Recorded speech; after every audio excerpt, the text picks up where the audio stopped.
Yes, there we go. Hi, everyone.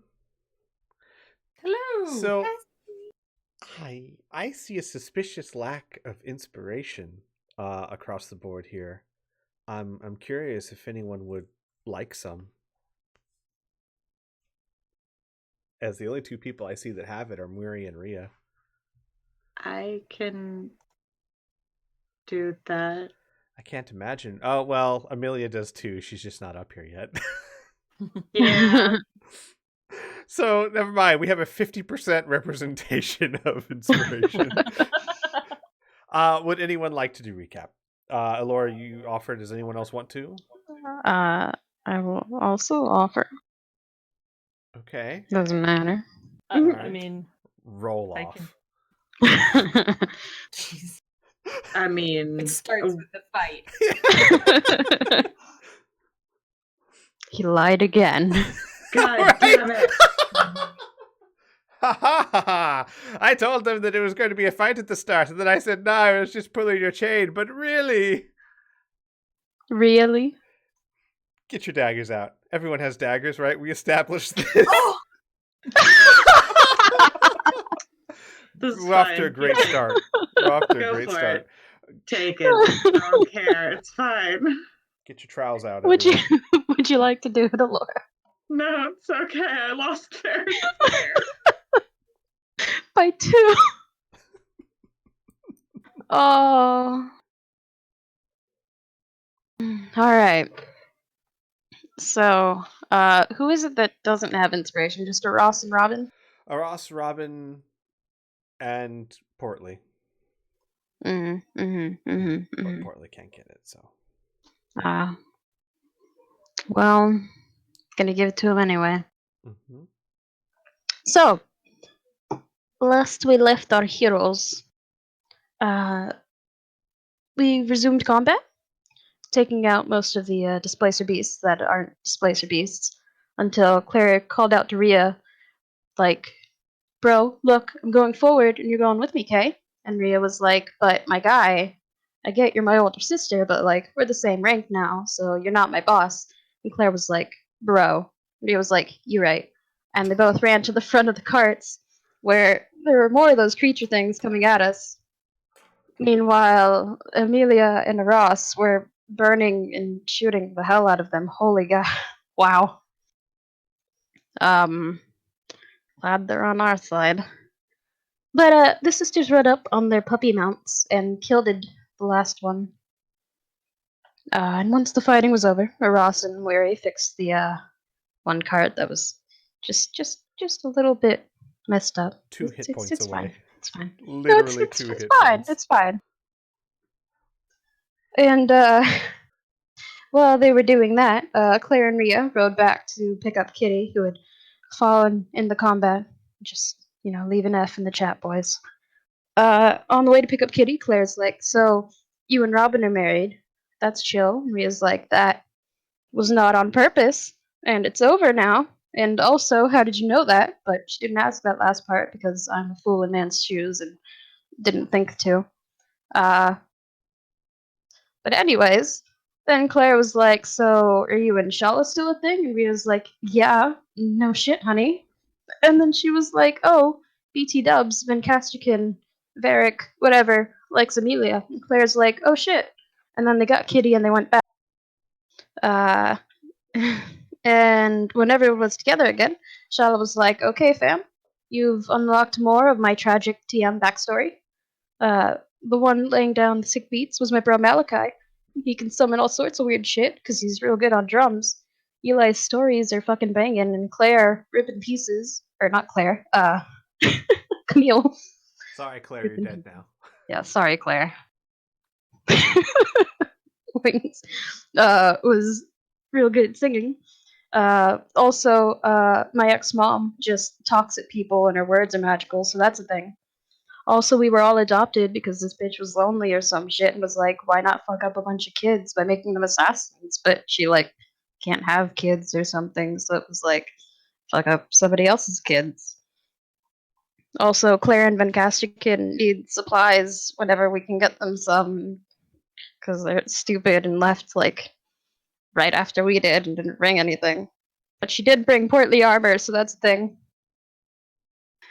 And then there was like this whole thing with seating arrangements or whatever.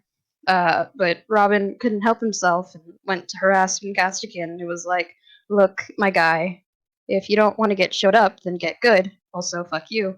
And Robin promptly removed himself from the cart so no one would see him cry like a little bitch. But Rhea Oh my was like, god. "You good, bro?"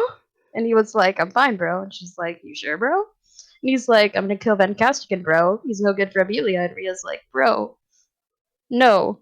Also, that's not your decision." And Robin's like, "Fuck this, bro. I'm a chill." And he had Rhea boost him up so he could take a nap on top of the cart. And eventually, we made it to where Kearney lives, and we chilled with the orphans for a while and bought a new wheel for the cart, and then we fucked off. And that was it.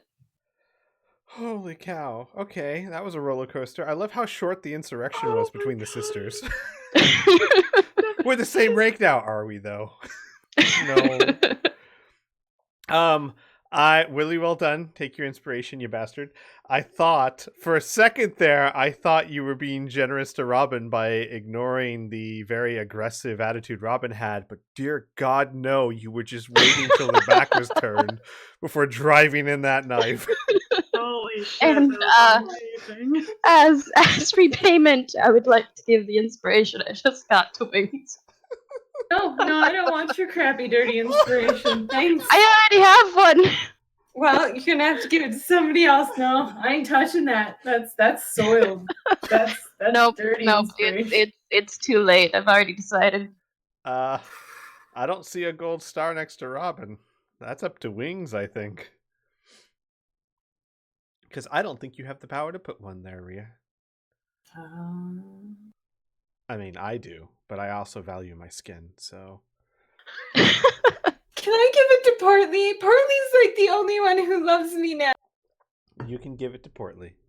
And But Portly this is will the then only give it time. to Ross because This is the... No, Portly gets it, and this is the only time I'll ever allow it. what even? I don't Oh my know. God. Maybe he's gonna fail a stay check, a rollover check. I don't know. It could happen. He would never. He is the bestest boy. All right. How about some music, huh? So, as I get that pulled up, we are going to start this session a bit pulled back, and I explained this at the end of the last session, as we are going to cover the travel to the Cinderlines. Now, more specifically, Ross has told you that you are traveling to the Callow Mounds, which, while she has never personally been there, she is aware of its general location, as it is a very sacred location for all Shawanti, not just her tribe, the Lin-Qua, but all Shawanti, especially those of importance and nobility or importance, are buried there. And the Lin-Qua, or at least part of the Lin-Qua, stay there on a permanent basis. And this time of year, that is most likely where you would find Thousand Bones. And Aras, you know that it is, give or take, about 50 miles northeast of Kermaga. Kermaga is a fairly large town. It's the second largest town in this area next to Corvosa. But if you guys look at your map, you will see that is a far way away from where you are at the moment. So, what we're going to do is we're going to cover this in stages. I am going to ask for survival checks every so often to see how well the journey goes, because but I'm not going to do that until once you get into the Cinderlands. Getting to the Cinderlands, basically getting to Kermaga, you can follow the roads. It's not that hard. Once you get to the Cinderlands, there are no roads. I will be asking for survival checks to see how fast you travel. I am going to keep this loose until we need to pull in more specifically. And I'm going to handle this week by week. At base, at least, if you do really well, this should be about a 3-week journey. Might be longer, we'll see. And what I'm going to do is I'm going to say, okay, first week, let's go through what's everyone doing. I know that there's some roleplay planned, so we'll dip into those when it's necessary. And we'll cover things more in summary when it's not necessary. Sound like a plan? Yeah, boy. Perfect. I want to stress, this is not an attempt to rush through anything. We will take as long as we need to cover this journey properly. I just don't see a need to cover, like, day 4, 3 a.m., who's doing watch. So, to start things off, we will say that you guys have left Kieran's orphanage after some fond farewells from the orphans themselves to Murray and Rhea and Ilda especially, and Amelia and Ross to a lesser extent. As Amelia, you didn't interact with kids very much, and Ross, they don't really know Dwarf or Ross very well. Robin, none of the kids really do much with you. You're someone they don't know, and you're a drow, and your eyes are a little creepy. You'd have a few kids ask about the nose ring. Robin would have probably followed the kids around annoyingly. Oh no. Okay. Then tell you what. Roll me a persuasion check with advantage due to persistence. Persistence. Uh-huh. See if they run and scream. Oh, more like, do they warm up to you? Not bad. So at first they're very shy around you, Robin, because you are very different. The drows aren't a common sight, except in Corvosa these days. But as you tend to be around, it starts off with one girl who you heard her name somewhere, Lydia, or Lydia is actually her name. And she seems to be a bit braver than the others, and she comes up to you at some point very slowly and goes, what's with the nose ring? This, like, tugs on the chain of... And she nods. It looks like the other kids, like, they all seem to be curious about this, but none of them had the courage to come ask, but they're paying attention now. It's a decoration. I've also got this, and he'll put the chain through the center of his nose and pull it through another piercing and slide it back. And a few up here, and he leans over and touches her ear to show a little hole. There's a few, like, ew, but, like, not really grossed out. More like the kid that caught a toad type of ew. It's like, do you want me to put them all in for you? Oh, yes. Absolutely, yes. He'll put in about a dozen facial rings. There's some cringing at some of the more unusual piercing places. And a couple of, does it hurt?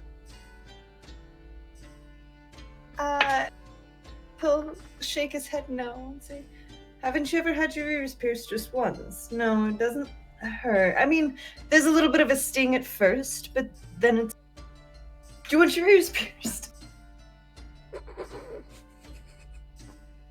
Would Kieran let them get their ears pierced? Oh no, they would be chasing him out of the inn and smacking him with something just, yeah. Yeah, I imagine, like, Lydia would say, oh no, my mom said only princesses get their ears pierced. But yes, I'd love to. And then, like, at that point, Kieran just steps in. But it's like, princess. Okay. But that conversation seemed to dispel any fears the kids had of you. Now you're that interesting, strange elf with the dark skin. That said, you guys bid a fond farewell, leaving the orphans in Kieran's happy, cheerful care, and start making your way from Baleswiff up the roads towards Karamaga. It's going to be about a week and a half journey to Karamaga. And I'm going to, like I said, pull this out to the first week. Now, this can be any time in the first week. This could be the first day. This could be the last day or anywhere in between. And I'm going to go player by player. And we'll just say in the first week, I will describe overall what the week is like, and then I will go by each player. Make sense? Yep. Perfect. Your first week of travel is very pleasant. The weather is not cold enough to be called winter yet. And Aras, you know especially that the Cinderlines don't really get cold. It's not so much a matter of weather, but as that they are very volcanic, and there are always pools of lava and eruptions, and it's always hot in the Cinderlands. And the closer you get, the warmer it's going to get. But at the moment, it's very pleasant. Very comfortable t-shirt weather. The land is pretty. The grass is generally about knee-high. The weather is wonderful. There is one day about midway through the week where it's overcast and it sprinkles rain for about an hour in the early afternoon. But other than that, white fluffy clouds and a sun in the sky, as if the previous few weeks of rain has completely drained the sky. You don't encounter anything other than other travelers, people going to and from Melfish and Yanderhof and Abkin. Mostly farmers and merchants, but they are few and far between, as this isn't really the peak of trade season. No encounters from any of Shala's family that you're aware of, though I will note that every once in a while Iso is aware of someone attempting to scry on her, and I'm pretty sure it has been said before, and if not, it would be common knowledge for the group that probably means there's several times where she's not aware of it. Because that's how scrying works. You're only aware of it if you save against it. With that said, let's just go down the list. I'm just going to go from left to right this time. Portly, Kitty, you guys don't have moments in of yourselves. Maybe linked to someone else. Robin. Yeah. There's... Oh boy. He's going to spend most of his time stalking Amelia. Internally, to partially keep Ben Casterkin away. Amelia, Portly's sad you skipped him. Mm-hmm. And in the process of, if he can possibly get her alone on one of the evenings, which I imagine is probably not too hard, and that's jerkish, Squee. Take her into a room and be like, sit down. Alright. She'll do so. So he stands there for a minute, staring at the shade of nothingness that both of you have, and will kind of nod slowly to himself. And so, this is gonna sound a little bit ridiculous, but I've recently realized why wizards and necromancers so often take apprentices. A long time ago I knew an elf, a very free spirit, and she had a certain gift. Now, this gift is often powerful enough to destroy its user, its vessel, the one who's been gifted with it. And Amelia, you would recognize it as sorcery, which is a power that you have. I would like to make an exchange, if you are comfortable. She watches you and listens, kind of fidgeting with her fingers, and nods slowly. What kind of exchange? I can do what I can to teach you to control your gifts. You can help me expand on gaining immortality, and I have 1,000 years of knowledge I can also give you as well. Would it be acceptable if I were to consider taking you as an apprentice? Is that something you would like to do? I'm not imposing, and it's not a mandatory thing, But I figure 100 years together, we might come up with some genius ideas.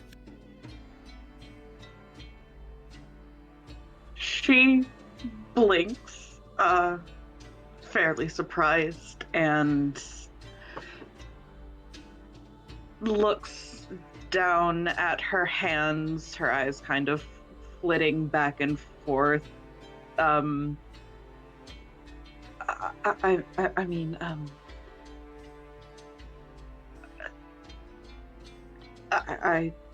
yes, I mean that there's 100 years. I don't even know if I would live, but yes, I mean, I would love to learn from you. I mean, technically, I'm already learning from you, but I guess it would be more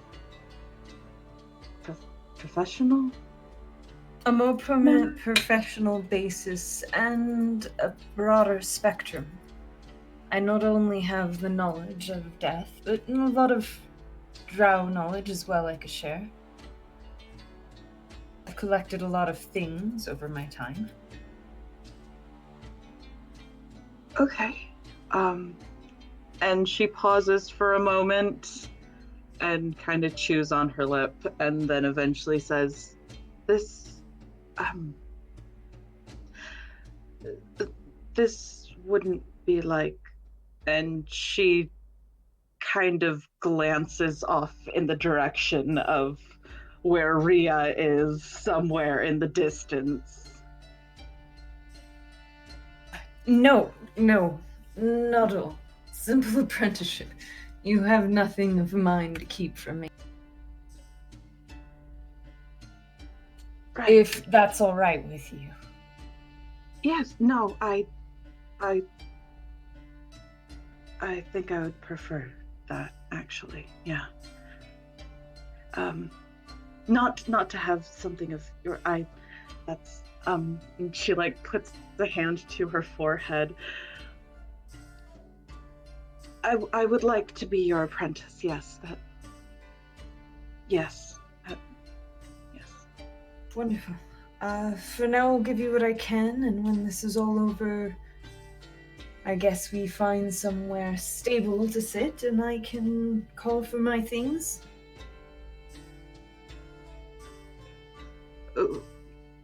You mean like somewhere other than Corvosa?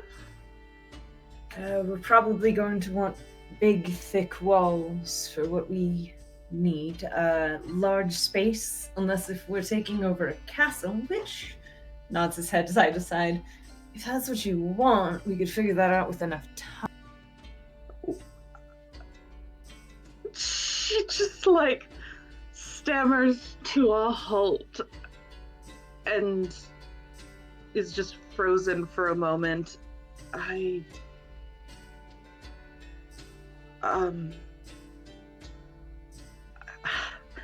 How do you feel about where Rhea lives? It's full of nice, safe paladins, stable, large walls. Sounds like they have plenty of food. I mean, I don't know. And she frowns and starts to laugh a little bit, almost to herself. I honestly didn't ever think about where I wanted to live outside of Corvosa, if ever. And it gets to this little sad look in her eyes. I don't think I ever thought I would get that far. Technically, I'm not there yet, but... You are getting that far, and you need to come up with that before we finish this whatever adventure we are on. Right. Right, I'll think about it. Yeah. He will crouch down and look her directly in the eyes from one to another and put his hand on hers and nod slowly and say, "You are not going to die, and you need to start believing that. All right?" She gives him a solid nod, and after a moment actually pulls him into a quick hug.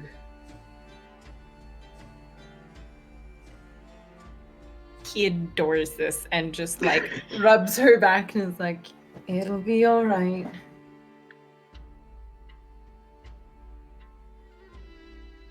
Well, so, and like motions to the door really, really awkwardly. Right? Yeah. I'll think about it. Right. And there's a brief moment where just very quietly you hear her mutter, and she heads out the door. Follows and is so happy. Finally.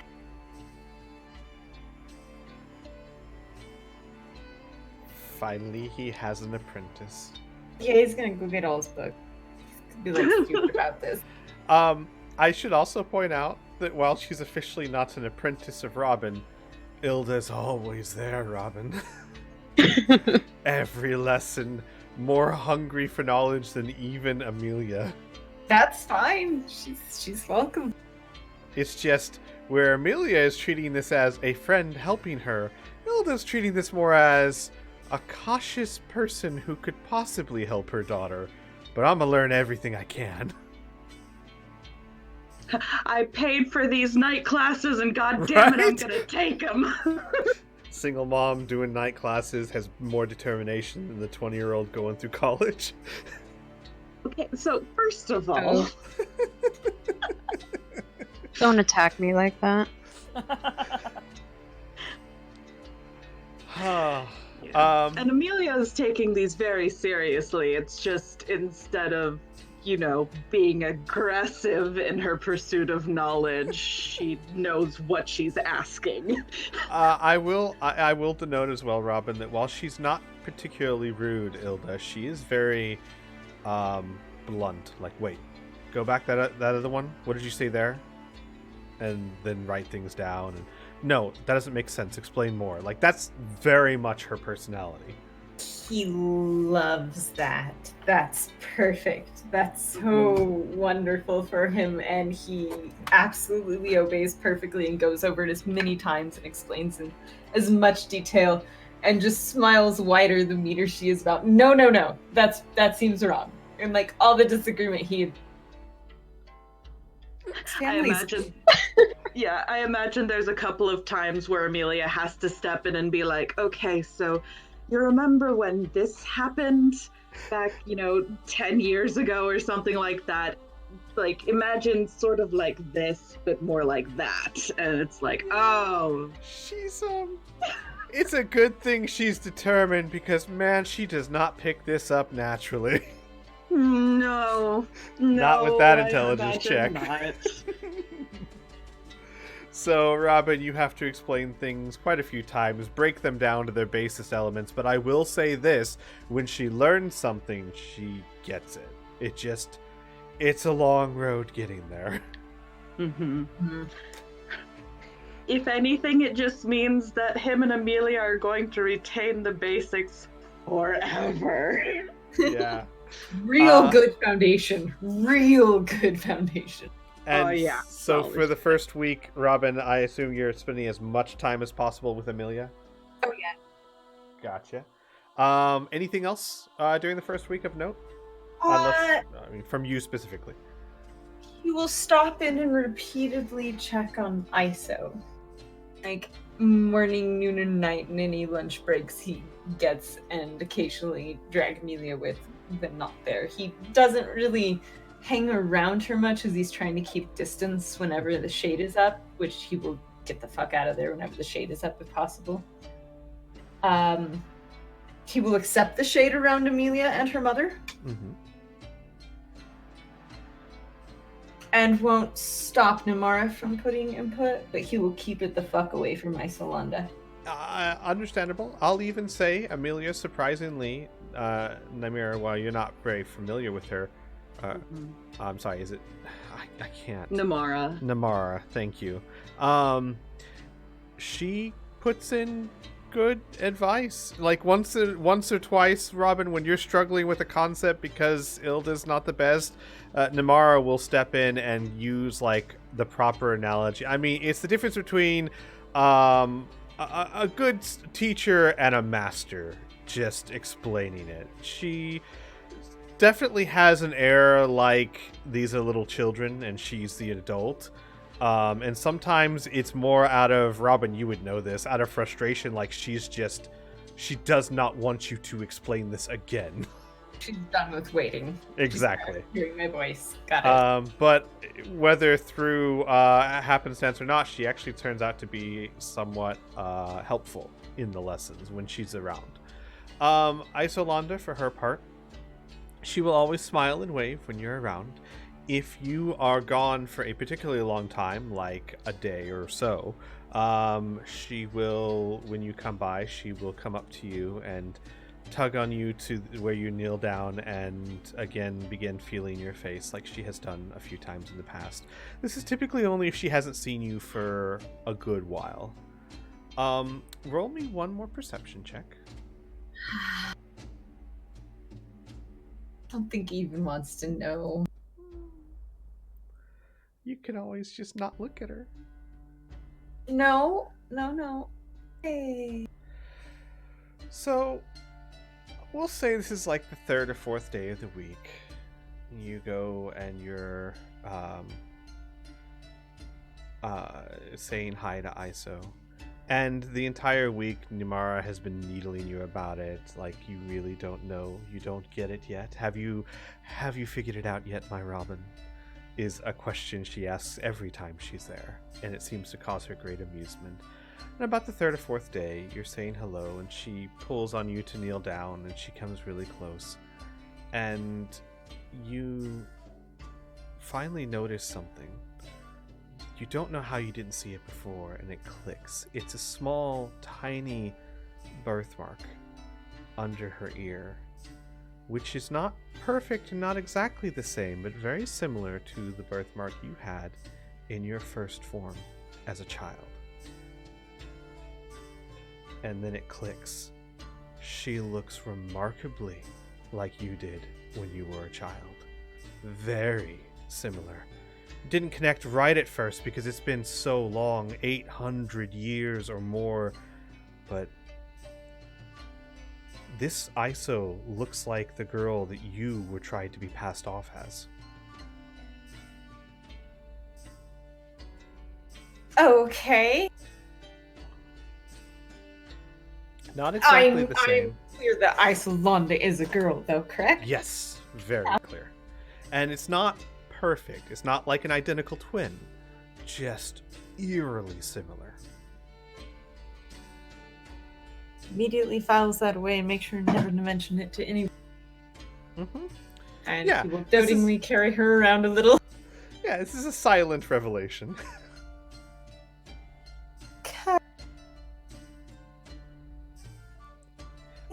Cursing in the background of his head.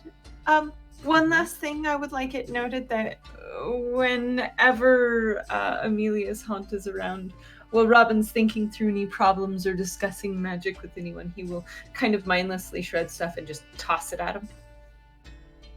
Like through him. Just like seeking some sort of automatic response, just being like throwing trash in his direction every now and then while he's talking, really? Mindlessly thinking through. Oh god, what is an annoyance check even? Not like a wisdom save. Yeah, that's what I'm thinking. Though here's what I'm just going to say. Robin, most of the time, Rolth does not seem to care. He ignores it as harmless as it is, with one exception. One exception where maybe you were exceedingly good at it, or you had really good aim, and he was just right through the face. He was talking to Annika, actually, saying something about how he missed her, but it was so sarcastic and clearly not true. And then it goes right through the face, and he just turns to you and he goes, "Would you stop it?" Robin winks at him. Behind him, Annika just sighs and goes, I mean, honestly, if you didn't resemble a trash can so well. Rolth would turn to Amelia. Goes back to throwing at him. I didn't get where I am with looks. Ask your sister what she found so attractive in me. And with that, he kind of retreats. Robin offers a smile to Annika.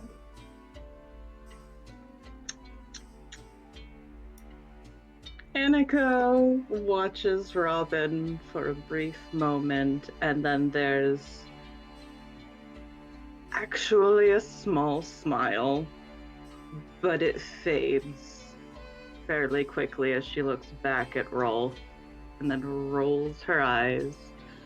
And then she just kind of floats down and kind of faux leans against Amelia as best she can, being a specter. Alright. Thank you, Robin. Very lovely. Moving on to Murray. Murray, the first week or so, what is Murray doing? She spends a bit of time looking backwards. She's very reluctant to leave the kids. Dotes on Anna and Letta. Watches Robin's antics with them with no small amount of amusement, but does let them go. But looks back a lot. She's very quiet. She doesn't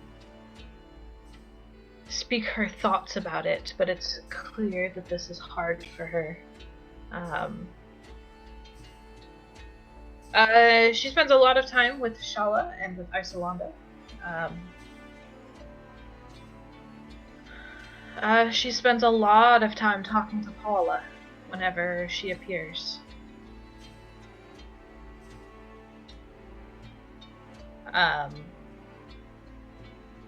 In that regard, I will say that Paula spends most of her time with you.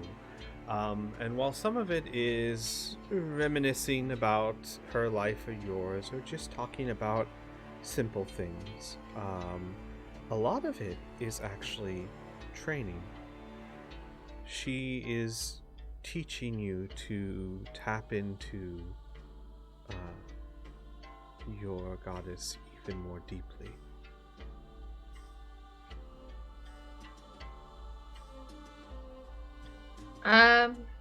Awesome. Okay. I.e., I'll just let you know, i.e., she is up like a sponge. i.e., she's getting you ready for when you hit the next level, being able to cast level 6 spells. Thank you. Mm-hmm. Mary has one question. Mm-hmm. She wants to ask Paula. And maybe it's after, after the week is up, when she's spent a lot of time by herself. She spent a lot of time thinking, and when the backwards looks kind of cease and taper off, and she kind of turns inwards on herself, she will very uncharacteristically seem nervous, playing with her talons and not really looking at Paula, and she will say very quietly, "Did you see her when you were pulled from the garden?" See who?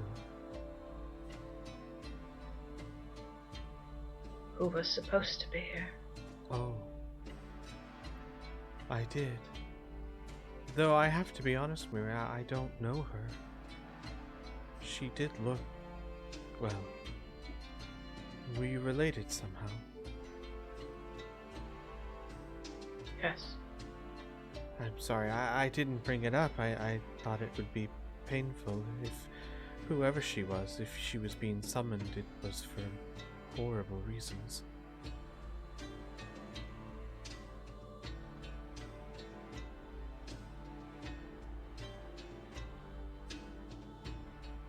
Thank you for telling me. She nods. I don't know much more than that. I don't know where her soul came from or what her condition was or anything. I didn't have time. I just acted. And I thank you for it. She smiles. Of course. I never dreamed that I'd be able to help so directly.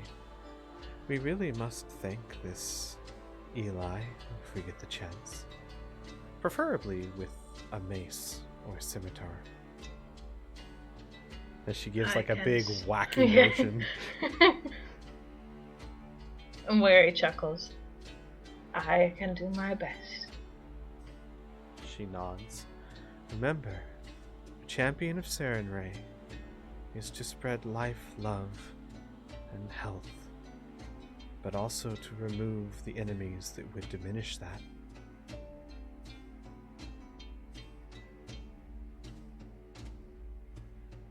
How long does it take, really, to come to terms with that?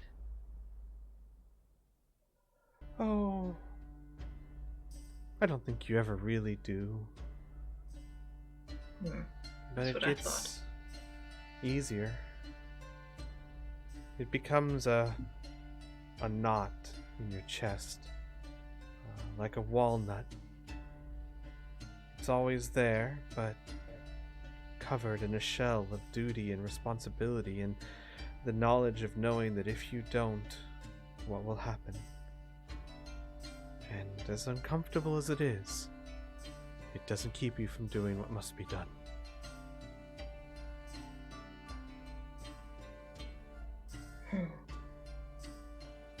Thank you, Paula, for being here. I am only sorry I cannot offer you better scenery. I'm sure the gardens are the best there is. Oh, I don't know. I'm quite excited about seeing that.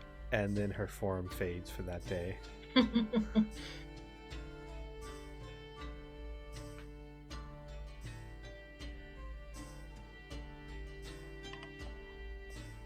Anything else for the first week, Marie? No. She spends a lot of time with Isolanda. Mm-hmm.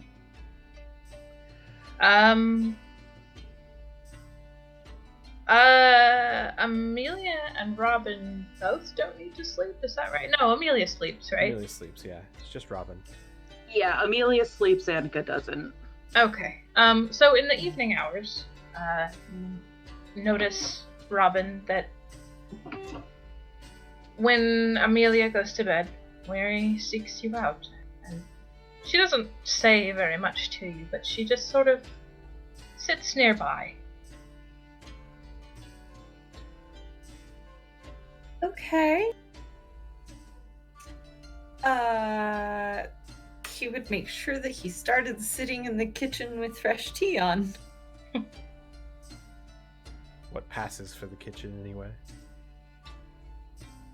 Well, we have a thing. No, you definitely do. In one of the wagons. It's just, We crap. have a mansion. We have a mansion. Oh! Are you guys using that thing?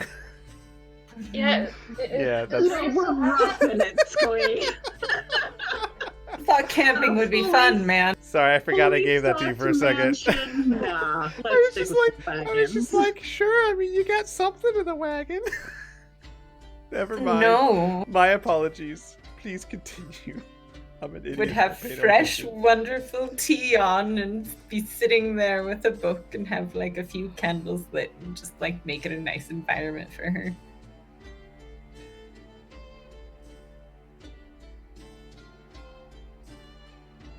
So, Murray, your time with Isolanda is very pleasant. She is by far, and I do not exaggerate when I say this, the most well-behaved child you have ever met. Every child, every single one, no matter how well-intentioned or how well-behaved, is not perfect. children are bundles of curiosity and learning, and that will inevitably lead them to get into trouble, to need to be talked to need reprimanding of some kind. Not Isolanda.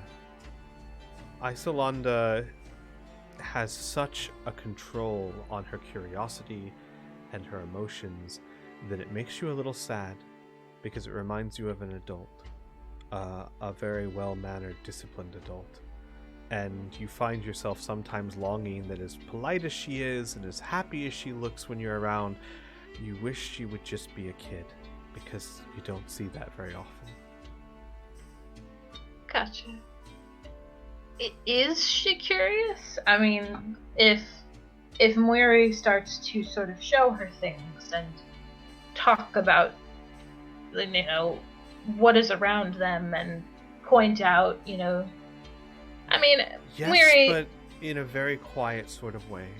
She never does something without being told to. She never asks questions unless you ask her for questions. She is very curious, but in a very subdued, quiet way. Gotcha.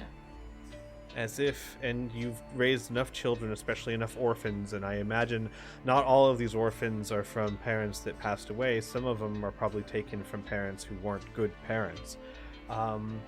She very much reminds you of a child who was not allowed to speak unless spoken to, ask unless asked for.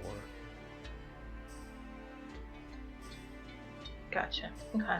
Yeah, that's gonna take time. Mm-hmm. But she's always very happy when you're around.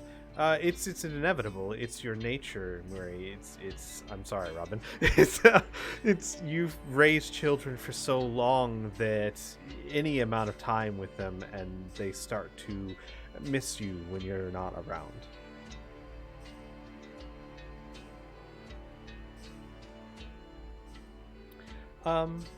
So, moving on, Rhea. Actually, for this first week, can I go after Aras? Absolutely, you can. Amelia. Oh boy. Yes, sweet. So, aside from her lengthy studying with Mom and Robin,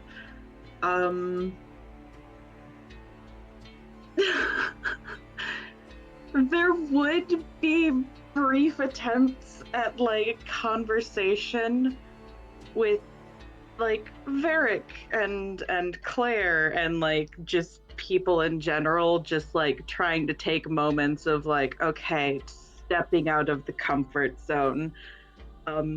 It mostly ends up being small talk because she's terrible at this, and it's just really awkward for the most part. But she does make attempts.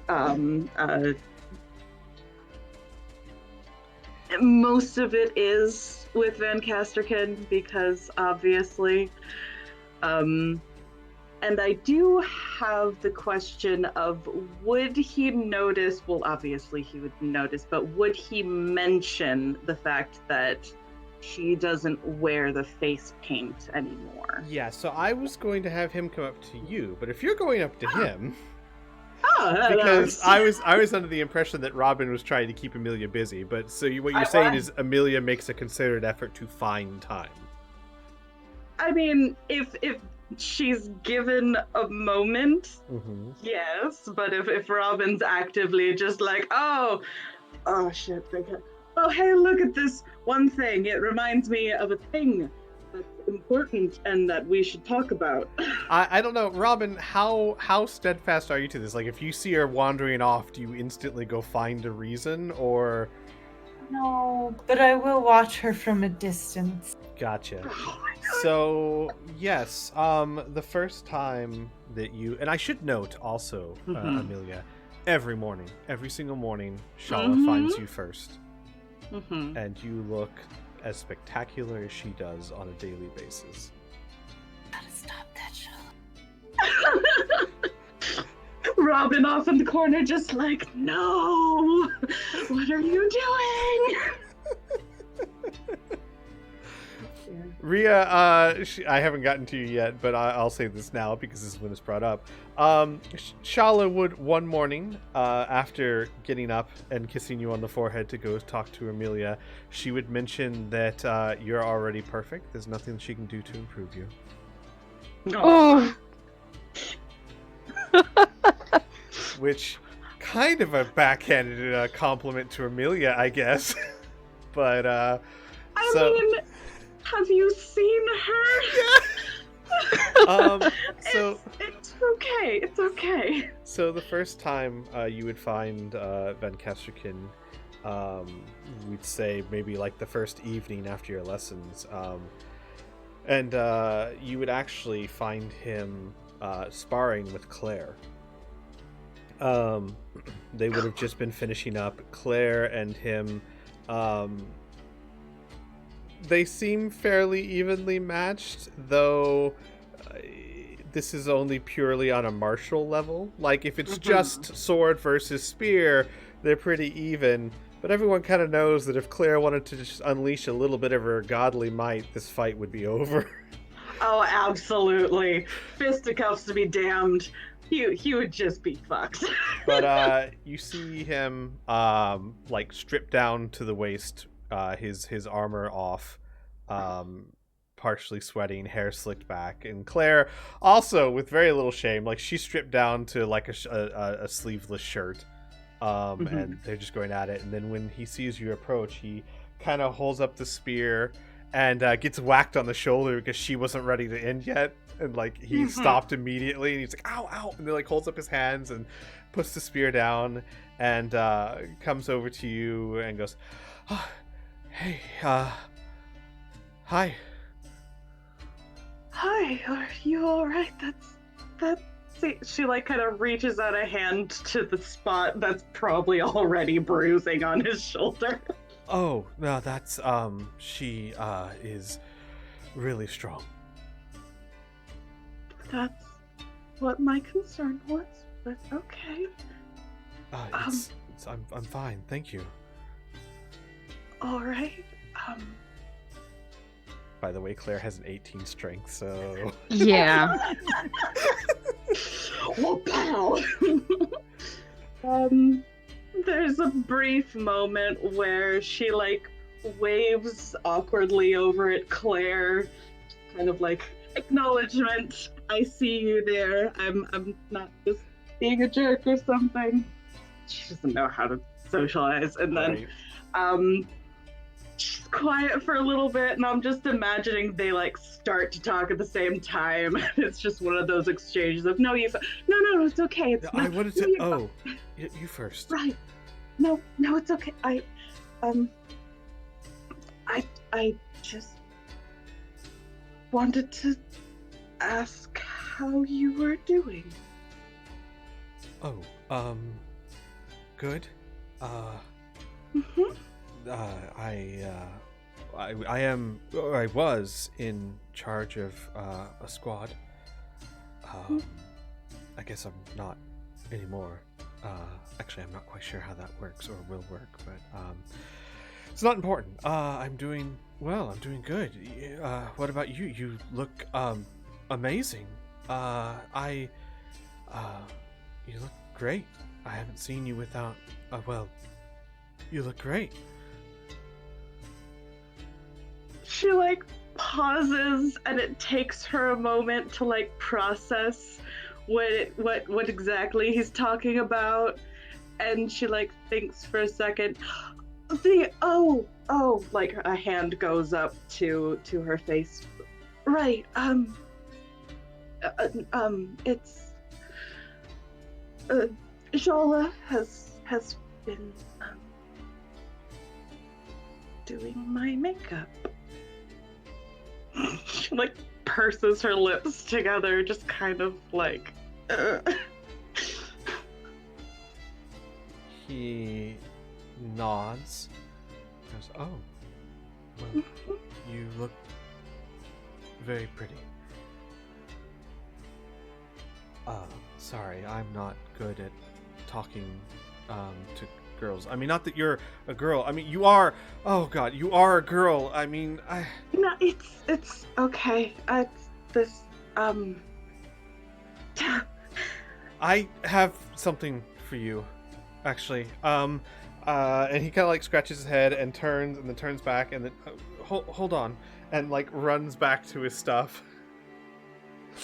And then awkwardly Okay. comes back with something in his hand. He goes, I know that you're really, really busy with Robin studying magic, and I don't want to bother you, but I've noticed I was watching you. I mean, not like that watching you, just I saw that your hair falls down a lot, and I thought maybe, and he just puts in your hand a leather strap that is beautifully tooled with small birds and leaves on it, and it's very soft, supple leather. And he goes, maybe a hair tie to keep it out of your eyes.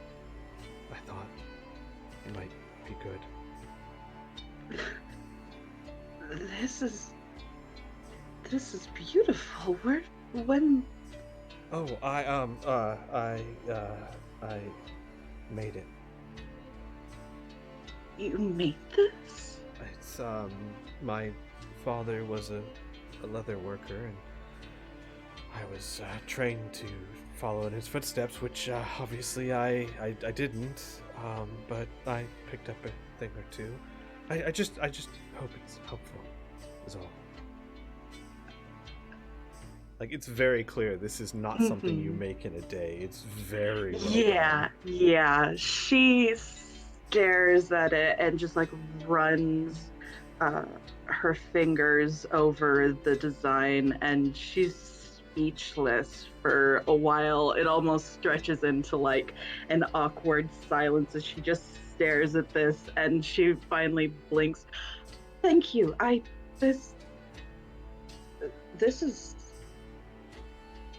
wonderful. Thank you. I'll definitely use it. Oh, you will? Oh, good. Okay, good. Right. Well, I should. Yeah, first. right.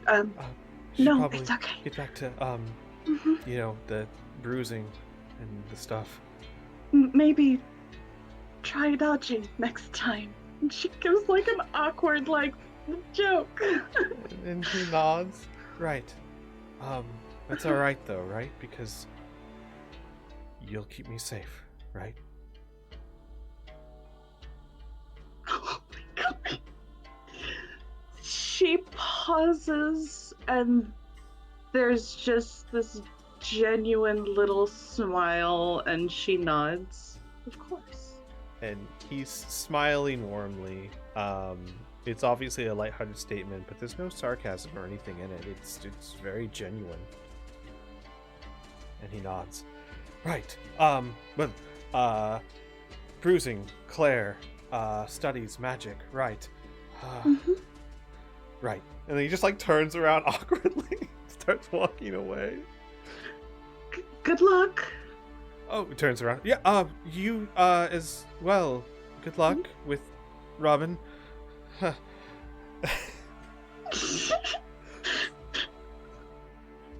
As they have both not said turn. like 2 words to each other since day 1.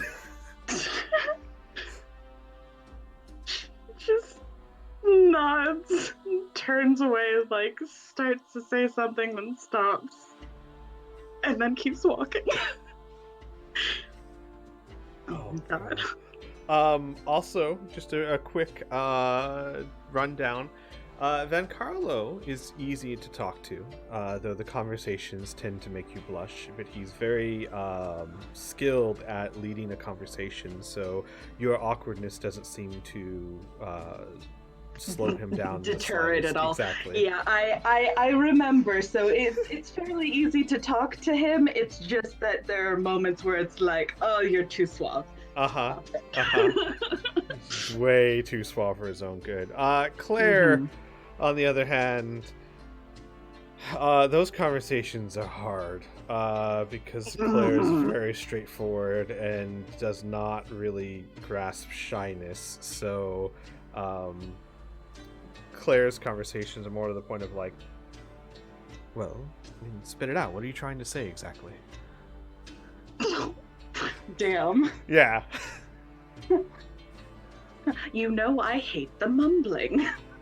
No, never quite like that. It's not like she makes fun of you for stuttering or mumbling, but you know, Amelia is very slow cadenced. Claire is very energetic. Fast-paced, Yes. like right to the point. Right. Amelia Small talk. stutters and Claire. stumbles. Small talk and Claire don't go along unless there's a lot of alcohol involved. And usually unless- that's chat up lines. Unless you count stories as small talk, and then there are always plenty. I imagine that's what it ends up devolving into after a while. Just like Amelia will like start a conversation, and by the end of it, she'll have heard like an entire adventure. Yeah, and Claire has tons of them. She, despite only being in her late 20s, has lived enough adventures for a lifetime. Truly experienced in the ways of getting into trouble. Flack is always fun to talk to, but it's not exactly what you call a good conversation. I mean, it's not really stepping outside of her bounds. No, not really. He's the one that she goes to when she's just like, I need to decompress and deal with someone who's very, very simple. And Triana is, I mean, you've been getting close to her for a while, so she's the one that you can, besides the other PCs, of course, the one that you can talk to when you just need to be yourself. And Triana... I am kind of curious, would she bring up Annika at all? Just like ask questions or anything like that, considering she now knows that technically she has both of her sisters? Right. She would, but very hesitantly, not sure if it was a good conversation to bring up. She would tell you, like, you know, if the conversation went that direction, that she knows you and she looks forward to getting to know Annika someday, but Annika doesn't seem that interested in her, so she's giving her space.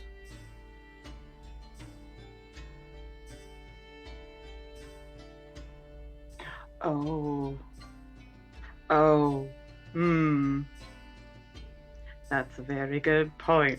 So I'm guessing that Weary would still be continuing her regiment of daily greater restoration on Amelia.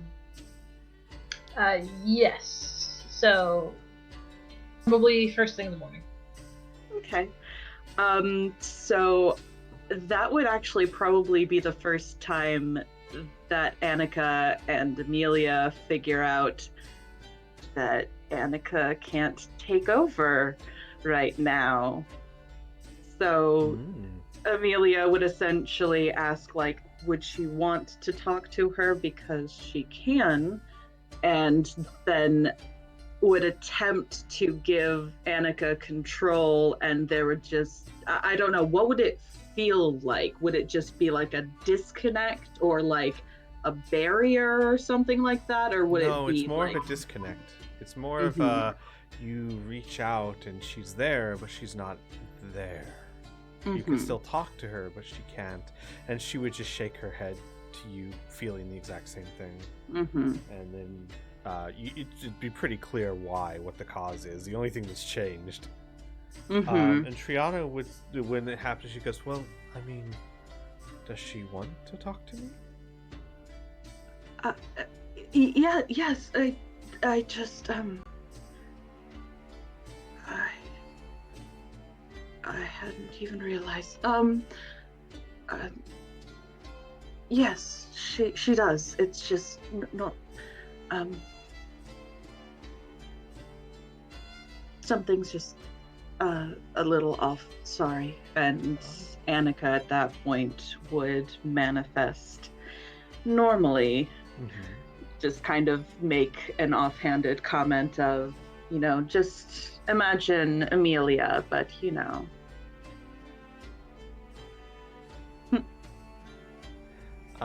And she would say this to Triana. essentially just like, I know I look like a disaster, but normally I'm much prettier. Just kind of an offhanded joke. Gotcha. Triana would shake her head and go, "No, I've always thought beauty was in the eyes, and your eyes look just as alive as Amelia's." She says to the woman with black holes for eyes. Mm-hmm. She's being tactful. She raises a brow, kind of smiles a little bit. Oh, that's very sweet. Hi, so I'm Triana, but you already know that. Yeah. And you're Annika, but I already know that. Mm-hmm. I don't really know what to say. I'd like to get to know you. Oh, how about this? Why not some evening I paint your portrait, and then maybe we could talk? I need the practice anyway. Annika actually gives her an amused smile. You're not afraid your style might slip a little too far into Scream's territory? She grins. Oh, please, I'm not that bad of an artist. She actually laughs. Well, should you have any interest in more macabre art, we do actually have a ledger of his clients. Maybe you could expand your list. Well, maybe one day if I lose all sense of taste, I'll take him up on that. And she smiles. I think we'll get along just fine. And she grins. I like you.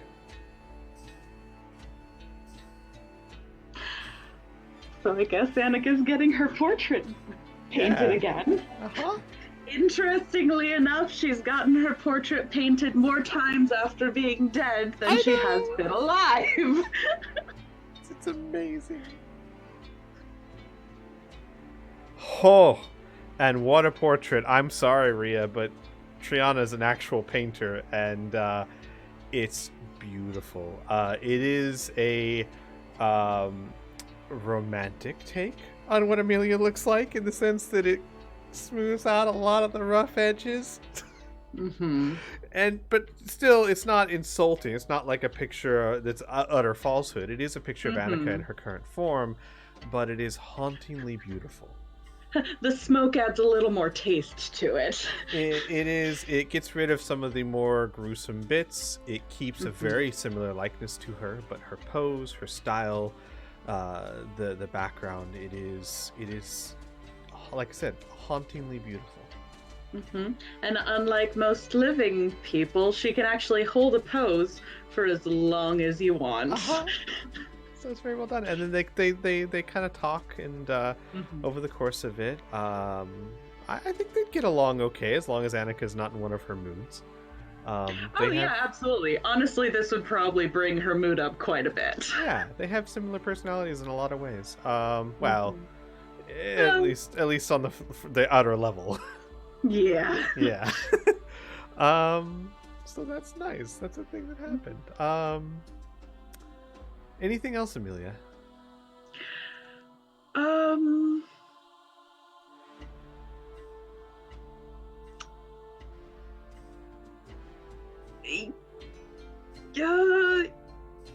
Maybe, honestly, it depends on what Rhea's planning. Otherwise, it might take place next week. Gotcha. And then I should note, Robin, as you were watching, you saw the exchange between Van Kesterkin and Amelia. I don't know if you heard it or not. Does Amelia wear the hair tie? She sure does. Internally, she's just kind of kicking herself, just like, my hair's so short now, it would have have been so much more practical When he if started I it. still had my long hair. And then she like thinks about it and goes, "Wait a second." But yeah, she absolutely will use it. Gotcha. So Robin, those are things that you notice. Yeah. Okay. Aras, Yes.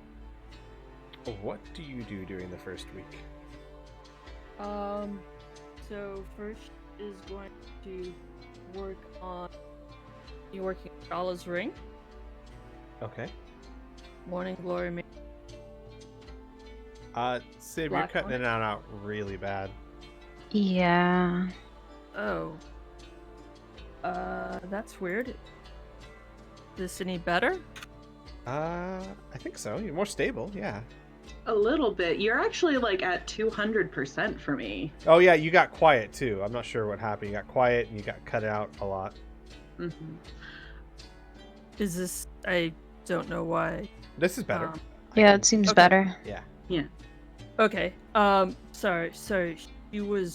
She starts the first couple of days. She's working on the ring for Shala, Mm-hmm. the Morning Glory ring made out of the black onyx. Gotcha. Do you want me to roll a tinkering check for that? Yes, please. Oh no. No. Oh, that's all you okay. need. That's plenty. You're able to make it. It's has no flaws or blemishes. It comes out very pretty. I believe you have a picture of it. Mm-hmm. Let me. I'm gonna open a picture of it for the viewers at home. That is basically what it looks like. It's very pretty. Is that a diamond in the middle?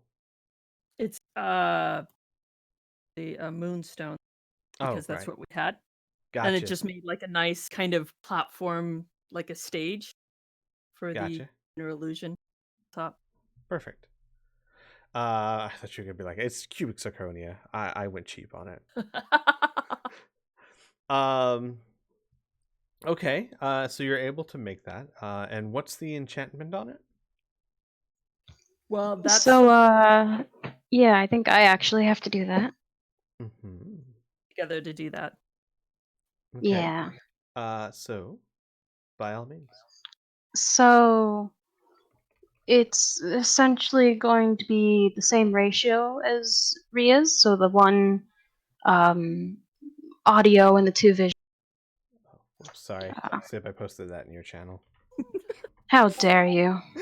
I just pulled the picture. I forgot to change the channel. I do this a lot. All right, please continue. So, the audio one is essentially going to be the same song that Ria has on hers, but instead of Shala playing it on her violin, it will be Ria on her pan flute. Gotcha. The next thing, first image, will be of just Ria and Portly. And then the last image would be their first kiss. Aw. Not the trial scene? No. Unfortunately not. That would have been the Missed fourth, opportunity. but Yeah. We only had 3. It was a close shave. yeah. So Gotcha. I have a very important question, and I'm sure the viewers at home will agree with me. The picture with Portly, is this like elegant knight with her steed, or is this like dog owner picture? Like, this is very important. This is absolutely Ria being goofy with Portly. It's a picture Okay. of Ria trying to sleep, but Portly's on the bed. Oh. Gotcha. Fantastic. So the ring is made without a hitch. Very well crafted, as Aras is known for quality. And works just like yours. Excellent. So we'll save that until your turn. Obviously, Aras, you would give that to Ria, yes? Mm-hmm. All right. And then does that take the whole week to forge that No, one? that's Okay, just a couple days. Gotcha. And then the next thing I would be doing is bugging Shala about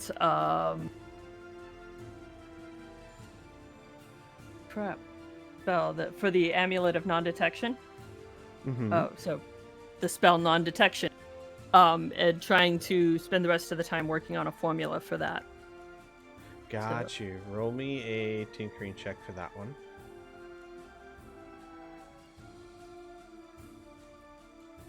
Oh crap. Buddy. Uh-huh. You can't figure it out.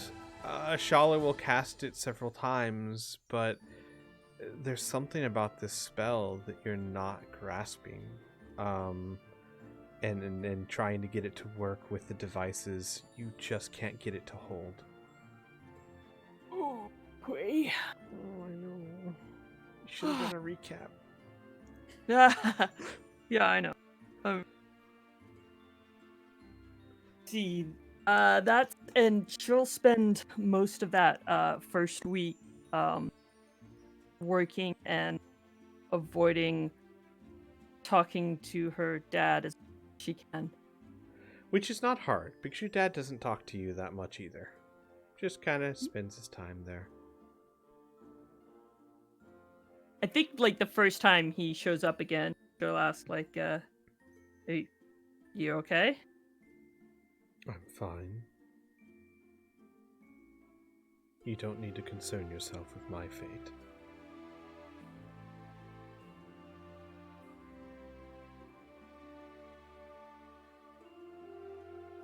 It was your choice and everything, but at least be appreciative. Yes, that's true. You should be.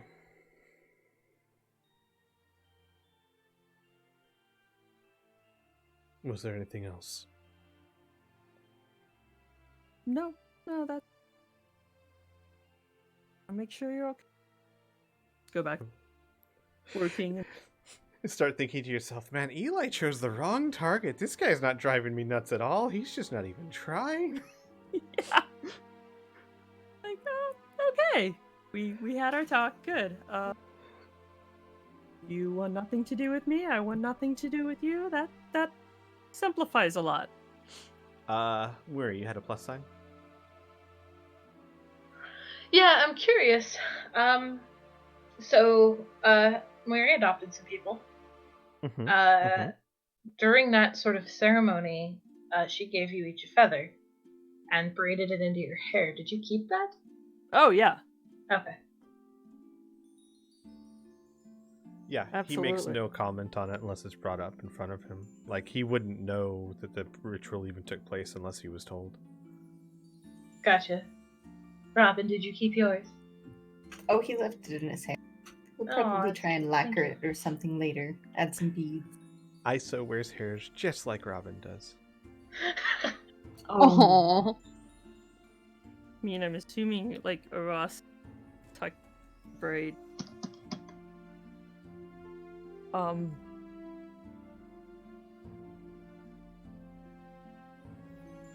Okay. That's. Well, okay. She's gonna look for Robin. And preferably when maybe he's not alone and they're not being haunted. Because these are things that we have to denote now. Yeah. Or like maybe after we were being haunted and we're just like sequestering ourselves away from the large group. Yeah. Yeah, and it's a nice thing, too, that you know that while you don't know when you will be haunted, you do know that once it's over, they can't come back until the next dawn. So, you know, if you want to talk about things when they're not around, you just wait until they've been and gone. And you're fairly safe. You don't have to worry about them popping up on you.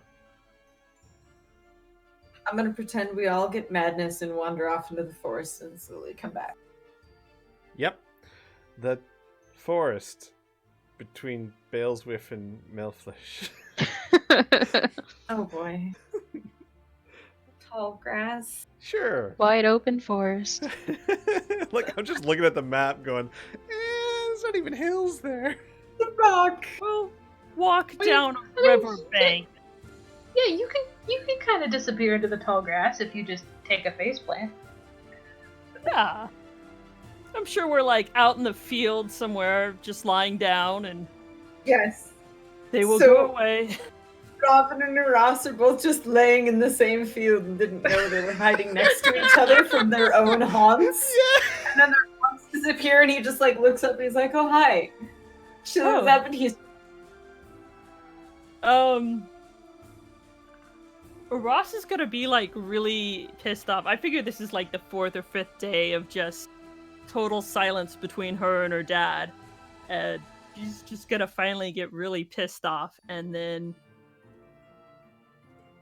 just start like picking up rocks and just throwing them as far and like, fuck you! I mean, not you, Robin, but you know, damn it.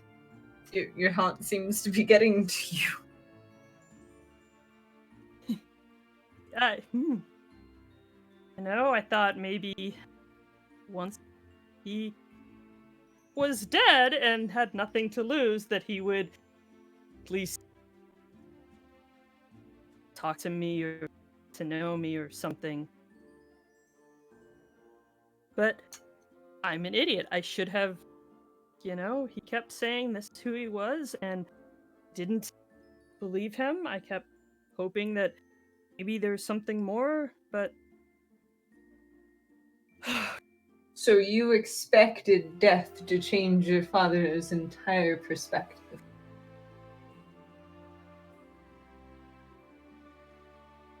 I mean, he's fulfilling whatever contract or issue. I mean, it's not like, yeah, pretty much. Yes, I guess I did. Sit back down. Pats the grass. We can get out our joint custody rug. I mean, I don't know, for me it was like everything was different. Everything was changed, and I mean, I had a second chance. When people usually die, they don't get second chances, they don't get new memories, they don't move on. They're dead. And if he's spending his life with some demonic contract, I can guarantee he's not learning any life lessons. You moved on. You're a better person than he is. Trust. Am I? I mean, we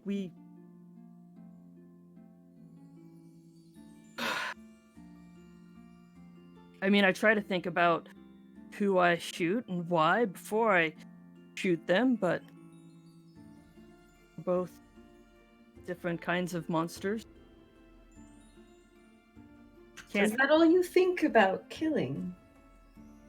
You don't think about, I'm a better person because I'm helping save an entire city full of scumbags, or I'm a better person because I'm trying to connect with my father who was an asshole, or I'm a better person because I'm saving a tiny child drow's life, or helping my friends through problems. You can't refer to those. You have to say, I'm a better person because you consider who you kill. I think you're weighing a lot of the wrong things, Ross.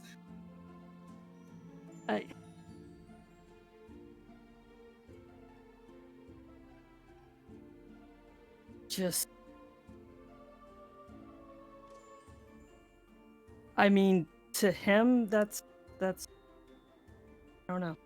The only thing he seemed to pay attention to me for was the devices I could make and how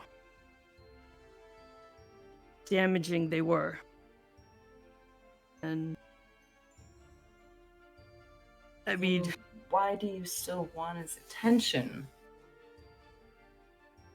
it's not even that I want his attention. I'm afraid I'm like him. I don't know how much of me is part of him that he passed down from father to child. Look at Amelia, Annika, and Trinia. I mean, Amelia and Annika, they're just like opposite sides of the same coin. Trinia, you can tell they're related, but at least her environment was different. I mean, because her environment was different, she's more artistic. I keep seeing, like, my dad versus my brother, and I don't know, when I stack things up, I see how much I'm more like my dad.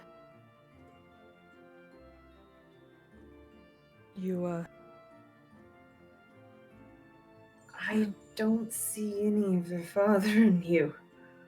I mean, especially now. Motions to your... Yeah. Well,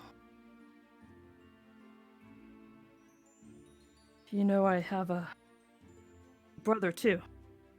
A second one. Have you spent a lot of time with him? Oh, definitely not.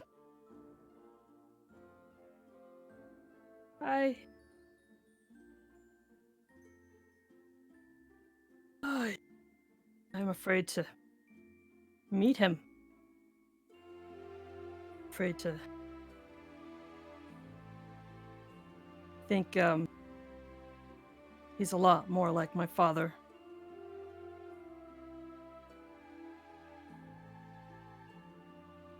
So hot blood runs in the family. I think it's a little more how you handle it or us than who you are. I don't know anything about your brother, but you said you had another one.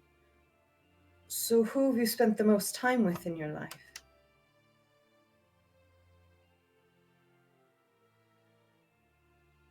Well, I think I've been really lucky and have had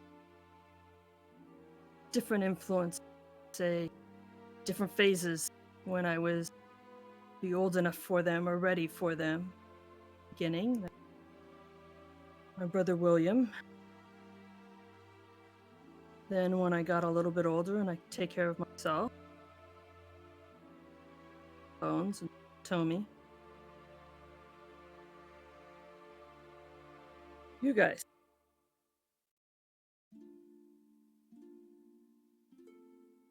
So, my personal and professional opinion is that you should probably let this whole father-brother nonsense go, as if they both have hot heads, yours is a different type and you don't want to pick up that habit.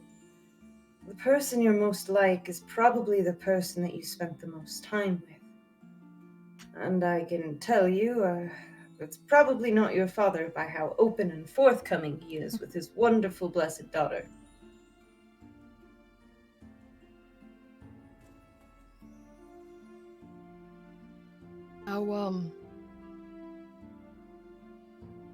You by chance wouldn't know anything about and track the like? You broke out. I can't hear you. Oh, you wouldn't know about demons and contracts and those things. He sits up. Is this about that ridiculous little imp in your head? Is that what's bothering you? I'm a little concerned as to why he's still there. If my father died already and is fulfilling that contract and I died already, and I mean, do I still owe someone my soul? Alright, I think this whole thing is ridiculous, if I must be honest, Ross. You can't sell someone's soul. Otherwise, I could sell a dozen people's soul, even if they were in my own blood, and be extremely powerful over the whole ordeal. The person has to be willing. Now, whatever arrangement your mother made, I don't know. But your father, no offense to the floating dead man that you want to make amends with, is an idiot.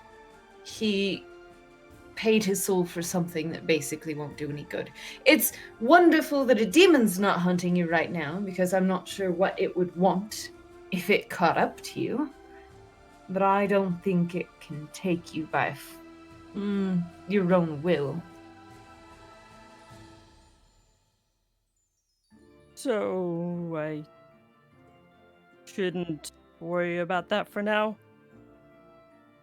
I would say plan on killing a demon in your future. For now, don't bother. Right.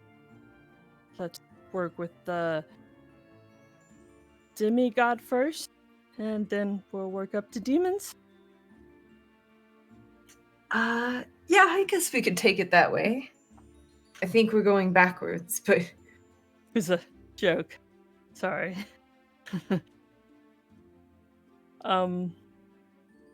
Thanks.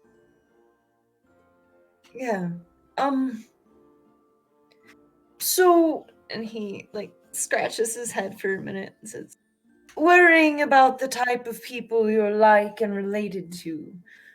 That little ceremony that Miri did.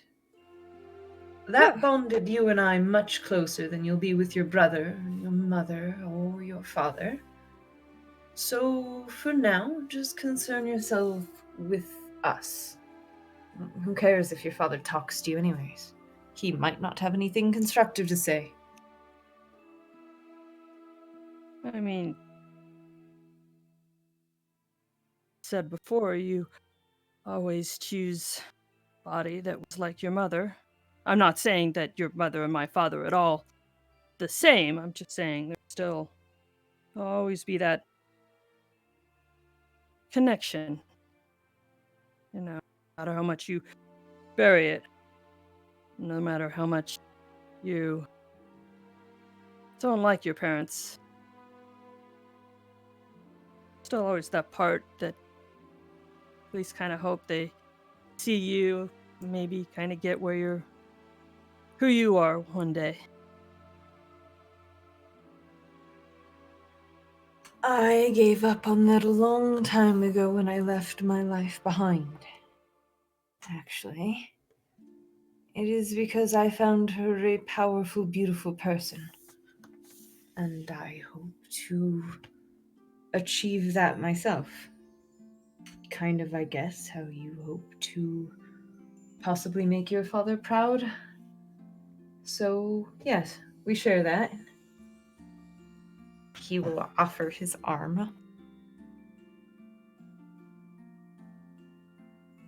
Aras will stand up and dust off the dirt. Awkwardly, kind of like how I accept his arm very awkwardly after 3 tries of not knowing what to do. Oh my god, he's just gonna roll his eyes and take her hand and start leading her towards the cards. Robin, you notice as you do that, you take her hand and start leading to the cart. You never noticed before. She's got whiskers. He's growing up! Aras is getting her beard slowly. I thought you meant cat whiskers, and I was so concerned. No, like peach fuzz. Yeah. Baby dwarf is growing up. His sister's got one on him. Got it. Yay! All right. Anything else, Aras? No, that was. Actually, one more thing while I'm stalling and delaying because I can't figure out that non-detection spell. I'm still bound and determined, so I'm gonna stall and I'm going to find Iso and ask her what type of gem she would want in her. I'm... What? I'm making you something, and I have right here this piece of green malachite, and it looks like raindrop, swirl patterns you can see in this one. Or this moonstone might be nice. It's kind of glittery. It glows a little bit, and I also have turquoise, that the blue, and then the crack pattern. I always looked at it and tried to imagine different figures. I'm making you something, and I need you to choose which one. She looks confused and a little nervous, and then looks to Shala and then Rhea. Which one do I choose?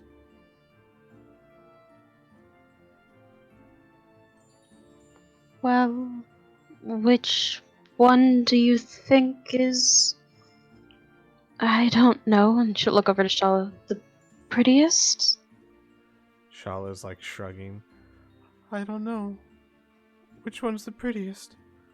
Well, there's no wrong answer. I mean, how about this? Close your eyes She closes her eyes. and think of your think of a picture that's really calm. She, doesn't move, but you can think she's probably thinking of a picture. So, would you describe it as bright or dark, or does it have a lot of pieces, or is it simple? Roll me a persuasion check with advantage.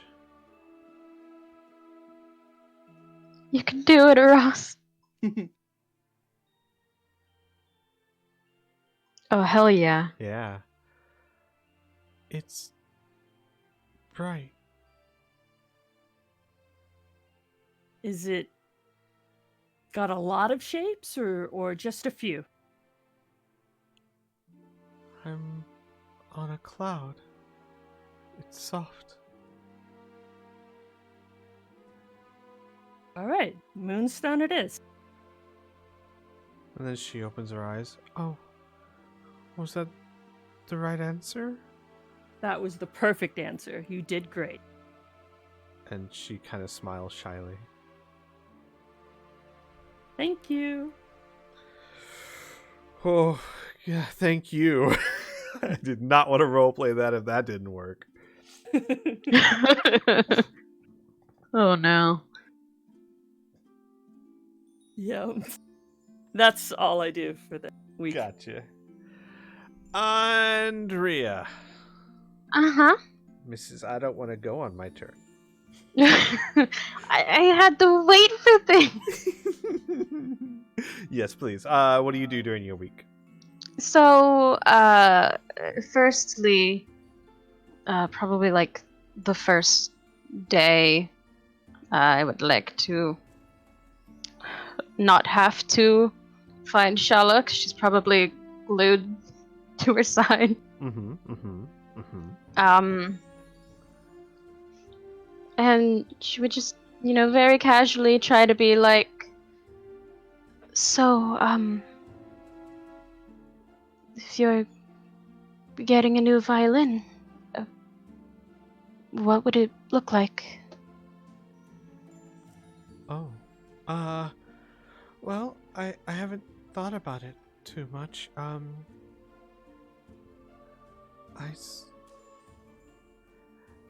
suppose... Well...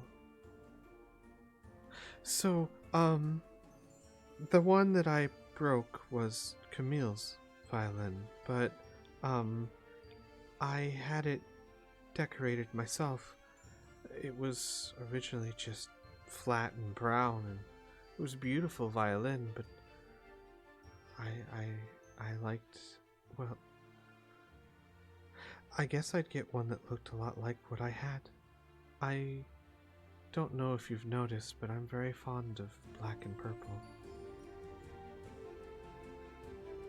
And she would nod and smile at her. She wears a black dress with purple flowers on it. Mhm. Yeah. So pretty much the same thing then. Noted. Yeah, it seems that the violin itself was the subject of her anger, not the design on it. Yeah. No, I didn't. Yeah. Yeah. So she would probably just keep talking to her for a little bit, just keep the conversation moving on, and once it came to like a more casual end, she would excuse herself. And I think Ross has the thing for Baboom, right? Correct, usually, yeah. So she would find a Ross and just. Mm-hmm. Oh, Just keep going. oh, can I roll something to try and hide it? Yeah, roll me a Oh. deception check. I mean, like, deception doesn't Oh. have to be mean-spirited or mean. Yeah, You're no, it's yeah. just hiding things. Uh-huh. Come on, Rhea. You got a +6. Fuck. Alright, that's fine. But she gives no indication. Mm-hmm. You got away smooth, Rhea. You did this. You're good. Totally, yeah. Smooth criminal over So, here. so she would find her Ross and just be like, would I be able to, use the item, I don't know what it's called, to talk to Baboom? Oh, do we actually? We don't have to attune to that, right? Anybody can just use it. Yeah, she just straight up Yeah. used it last time. Correct. Yes, it just takes a minute. Or Ross will just like rummage through her bag and then just hand it out, not even looking up. Thank you. And then she'll try and, You see her for some reason shattering a diamond into dust. just don't snort that. She'll take it and try to, get off away from everyone else. Probably have, like, Portly position himself between her and the rest of the group. And she would do whatever she has to. I think you just push it, right? Yeah, Contact. it's a bit of a process. It takes a while, but I mean it's very simple. Yeah, you just hold it in a certain spot for Yeah. a minute. And actually, so you spend half the day riding on Portly, right? Yeah. So I imagine with your training and your sister there as well, you would both scout ahead and back and forth, and I mean you go behind and ahead, and so you could choose a moment where you're out of view to do this. It wouldn't be too hard Excellent. in this flat grassland. Mm-hmm. Got you. Just distance. That's all she needs is distance. Was there an interaction you wanted with Baboom, or do you want to just denote? We don't have to RP it. It would more Gotcha. just Gotcha. be like, So- hey, would you be able to do this for He- me? he would And say, how long would it take? Yeah, absolutely. He'd need about 2 weeks or so, but he could certainly do it. For a Alright. custom order. Getting a violin's not hard, but getting it painted, that would take, well, actually at 2 weeks. A week would be fine. Violins aren't hard to come by. A week is more than enough to get it painted. Mm-hmm. And I'm assuming you want a high quality one? Yeah. 10 gold. For everything. Oh, that's chump change. All right. Well, not for normal people, you richies. 10 gold is like 2 months' pay for a decent job. I'm well aware. Bunch of crazy idiots. But yeah, 10 gold. And it would take about a week. All right. I have marked that off then. Okay. I'm assuming this would be day 1, so we could say like at the end of the first week. So if you wanted to, you could have it before we end your session. I'm assuming for most of you guys that the majority of your interactions are happening in the first week. But we'll see. So while you're waiting for the violin, what else, Rhea? So, hold on. Let me go to a thing. Things and stuff. Yeah. Oh no.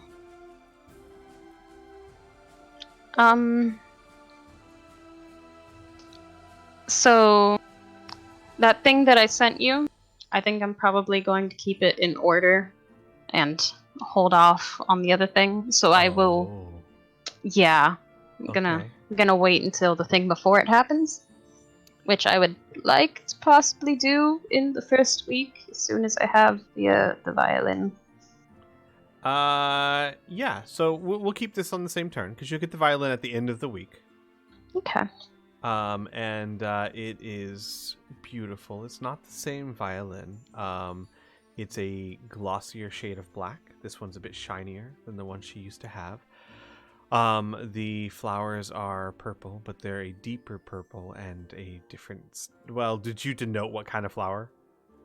Yeah, she would have been, like, as much in detail as she could have. Perfect. But it looks gorgeous. And the strings are actually tinted with silver. Like Baboon mentions that they have silver lined in them to give them a very silver appearance, as well as the bow. Oh. And the bow, much like Shala's original, is the cross between a bow and a rapier. It's a rapier that has a bow string attached to the back of it. Because Shala lost hers. So I'm actually going to need that as well, because I forgot that's how she does her thing, and Rhea probably would have wanted to keep that same motif, correct? Mm-hmm. Give me a second. Let me just figure out how much a rapier is. But it'll be the cost of that as well. Because it's been forever since we mentioned it, because Shala hardly ever uses her rapier. Yeah. But her rapier is what she uses to play her violin, unless she is in the middle of like an actual performance. Right. So, rapier and 5e 25 gold. So 35 total. All right.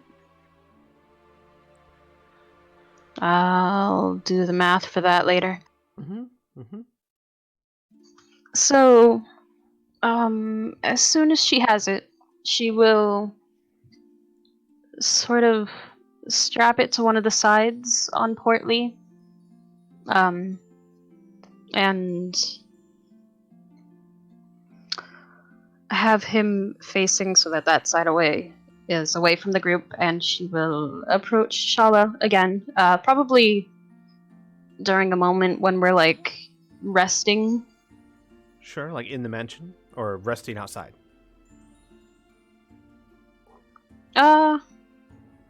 Doesn't really matter actually. We can make it easy and just have it be in the mansion. Gotcha. So in that case, she wouldn't have it on Portly, and she would probably have it stashed, like, hidden in the room. And would, get Shala and bring her in. And, would essentially be like, oh, I have something for you. You find Shala like walking down the hall with a plate full of like drumsticks, and she's like eating like a giant turkey leg. She's like, "Oh, Rhea, I'm famished. This is delicious. Do you want some?"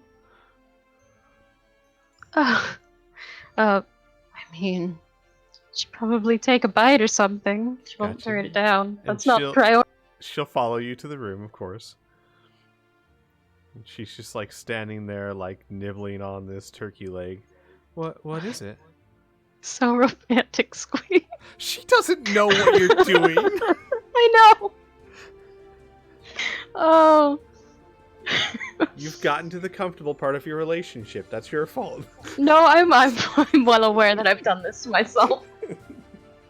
You said she had a plate, right? Uh-huh.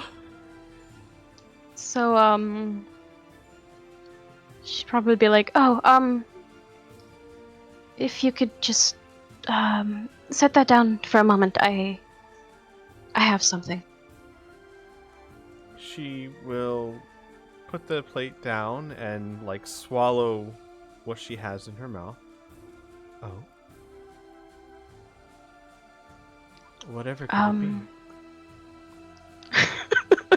And because she thinks she's so slick, just, close your eyes. She will close her eyes and she has this big smile on her face. She will retrieve it, in its case and place it in her hands on her lap. Shala will open her eyes and look at it. And even though she's fully expecting it, it's still very pretty. And she looks at you with shining eyes. Rhea. Oh, Rhea, it's gorgeous.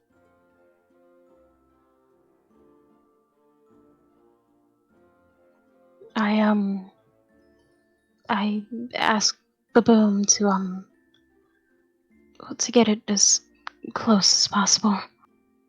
She takes it out, and she's just inspecting it. She plucks one of the strings, and of course, Baboon, being Baboon, has tuned it, because he would never sell an untuned violin.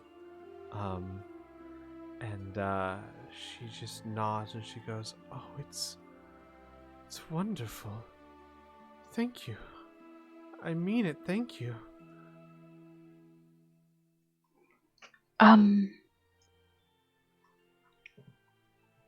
And then she would probably very noticeably get a little bit nervous. That's not it. Shala kind of pushes the case off her lap and is still, like, holding the violin, and is, like, trying really hard to not divide her attention, but she's really enthralled by this. And she goes and looks at you. Oh, what else?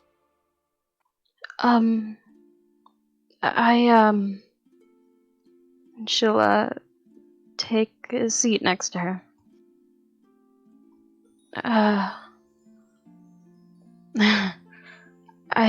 I know that it's sort of been brought up, I guess, in passing by others. I guess most recently by Robin.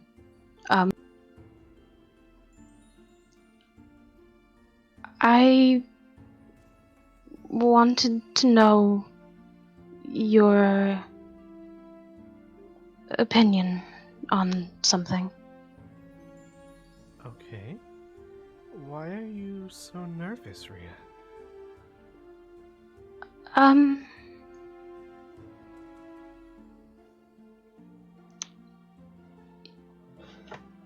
Well,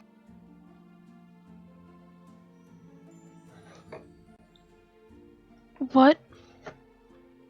She just takes a deep breath.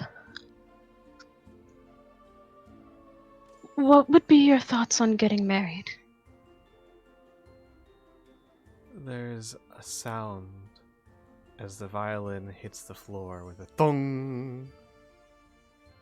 Completely forgotten. It bounces across the floor a little bit as she looks at you, mouth open. What?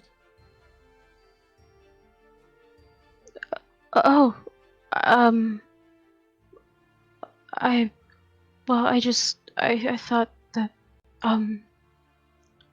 but we don't have to. That's not, If you don't want, then She, reaches out very slowly with her hand and cups your cheek. What?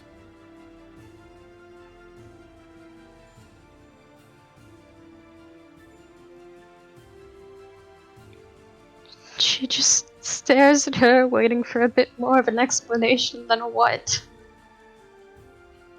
She kind of slowly gathers her senses. Rhea, are you proposing?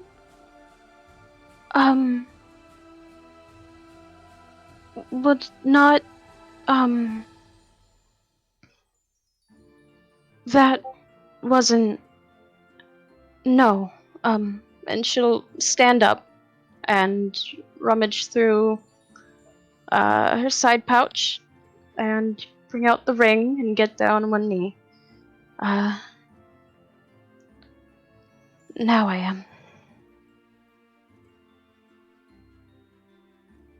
Shala, with tears in her eyes, will kneel down next to you or in front of you and take both hands in hers.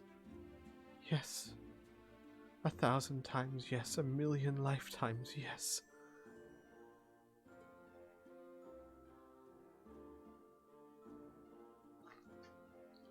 And, she'd probably have start, tearing up a little bit. Just the widest smile possible, and we'll kiss her, and, oh, go ahead. No, please, continue. No, I was just gonna say, after, the moments calmed down just the tiniest bit, she will, explain exactly what the ring is for and what it does and how to work it. And she adores it and realizes that it's kind of matching to yours. And these are, I'm assuming, will act as the guardian rings as well. Yeah. Yeah. And she, of course, there's probably more affection and happy giggles, and once the moment's gone, once both have said yes and it's accepted, the nervousness fades away, and I would imagine it's just replaced with pure happiness. And there's a moment where she picks up the violin and realizes there is actually a dent on the front of it where it hit the floor, and she looks at it and she just laughs and grabs your hand and rushes out of the room, dragging you behind her, and drags you all the way to, I'm guessing this time of day, the study where everyone is. Robin and Amelia and Ilda are sitting there studying. Claire's dozing off on the couch. Van Casterkin is probably sitting across the room looking at Amelia but trying not to, so much. Everyone's kind of in one place, and Amelia goes, "Everyone, look! Do you see this?" As she points to the dent on her violin. This happened the day Rhea asked me to marry her.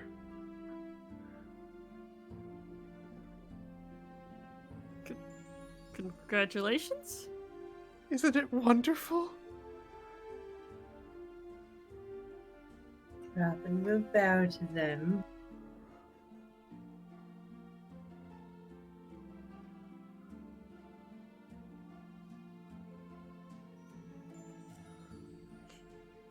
Wow. All right. Tough crowd.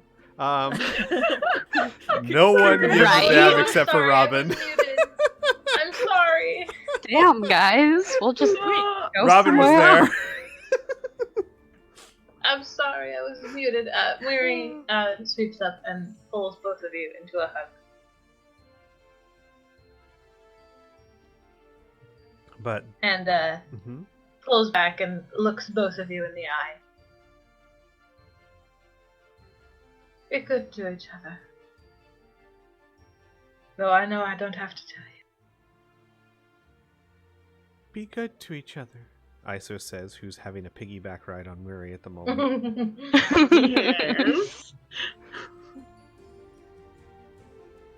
Ross will go up and shake Shala's hands and say congratulations. Oh, Ross. Thank you. And go to Rhea and say congratulations. I thought it would take longer to find the right moment. Ah. Good on you. No time like the present. Yes, And Amelia.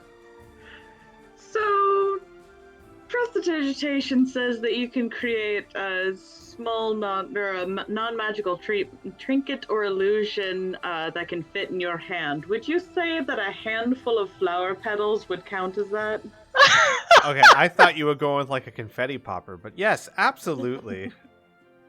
So there's a brief moment where she's just like sitting there shocked, and she kind of blinks and like looks over at Annika, or looks in the direction of Annika, who is currently not visible, and goes, "Oh," and like throws out her hands, and there's just a shower of like the very small shower of like flower petals. Congratulations! Just like a very awkward smile, like, "Yay, he did it." It's so clear that Shala is so drunk on happiness right now that she thinks this is the most wonderful thing. You know, like when you are so happy, just every little thing anyone does is just the most amazing thing. They're both very endearing. Vincarlo would come up to both and he would bow and kiss each of your hands, and he would say, "This is truly the saddest day of my life, as two of the most beautiful women are forever beyond my reach. Oh my god. Congratulations." Vincarlo, please. And like after he bows, he says in a very genuine smile, "Congratulations."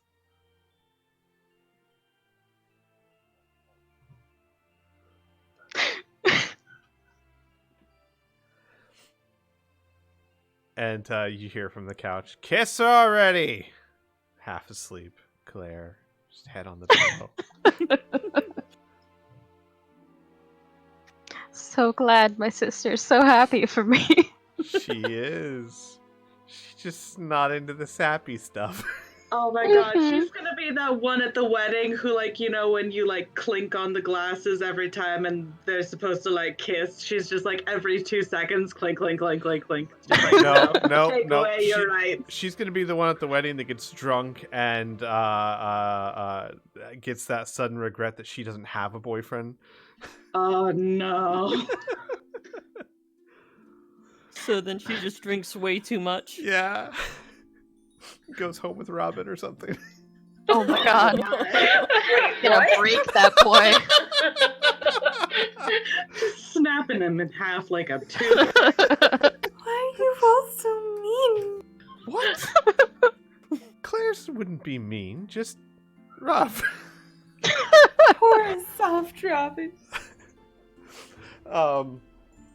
But they Oh then my God. retreat to their room, and congratulations, Rhea, you are engaged. Now to the next happy scene.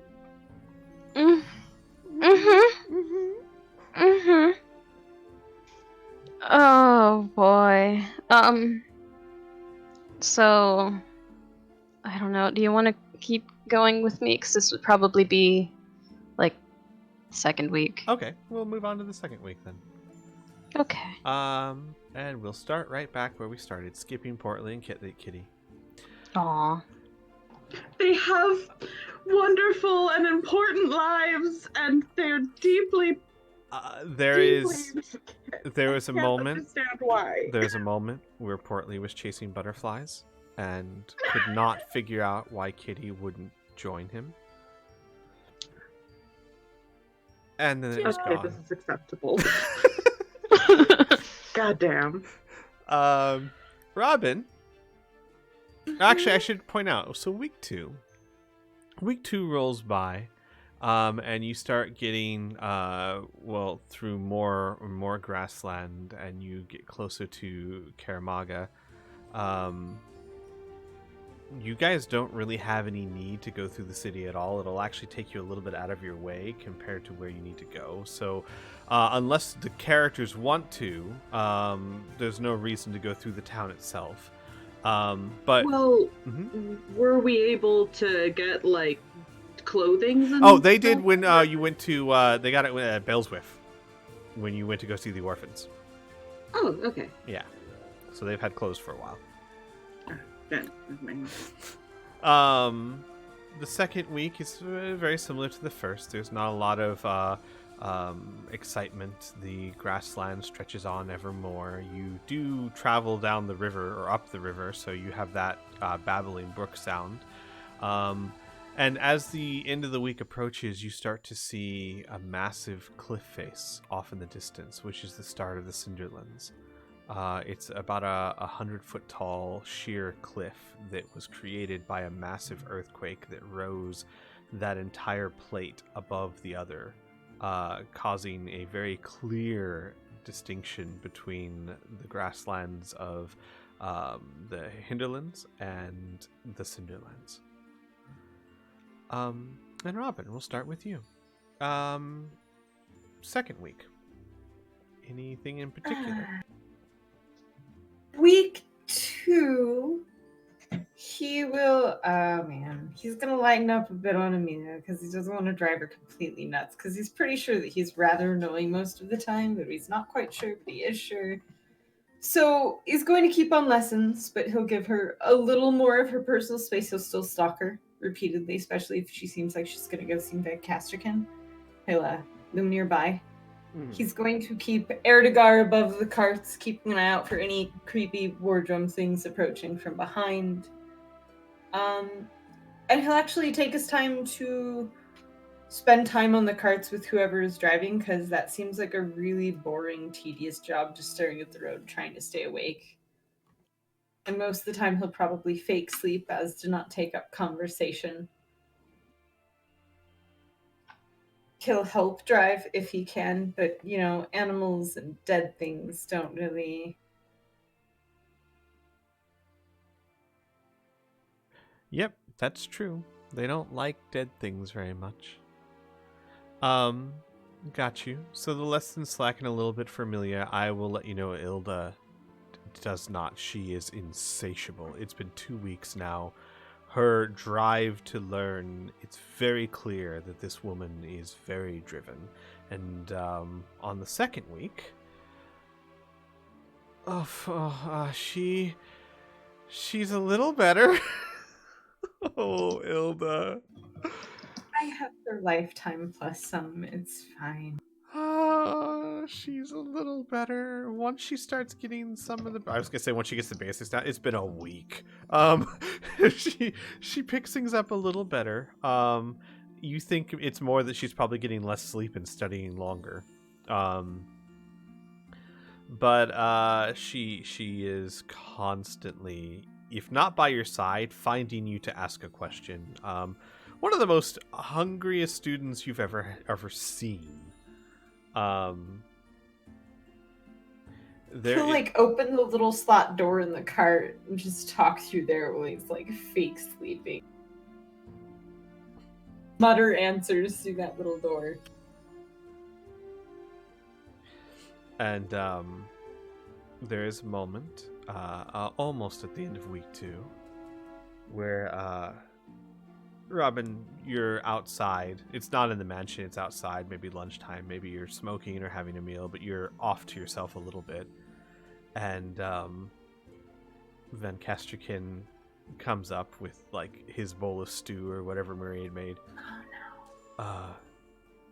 Do you mind if I sit here? Robin's going to be smoking because he's not going to be eating. He's not going to say anything. Choose that as his higher ground and not say anything. And after you don't say anything, he'll say, right, well, I didn't want to disturb you all. And then he just wanders off. Okay. I mean, well done. Could have been worse. Well, yeah.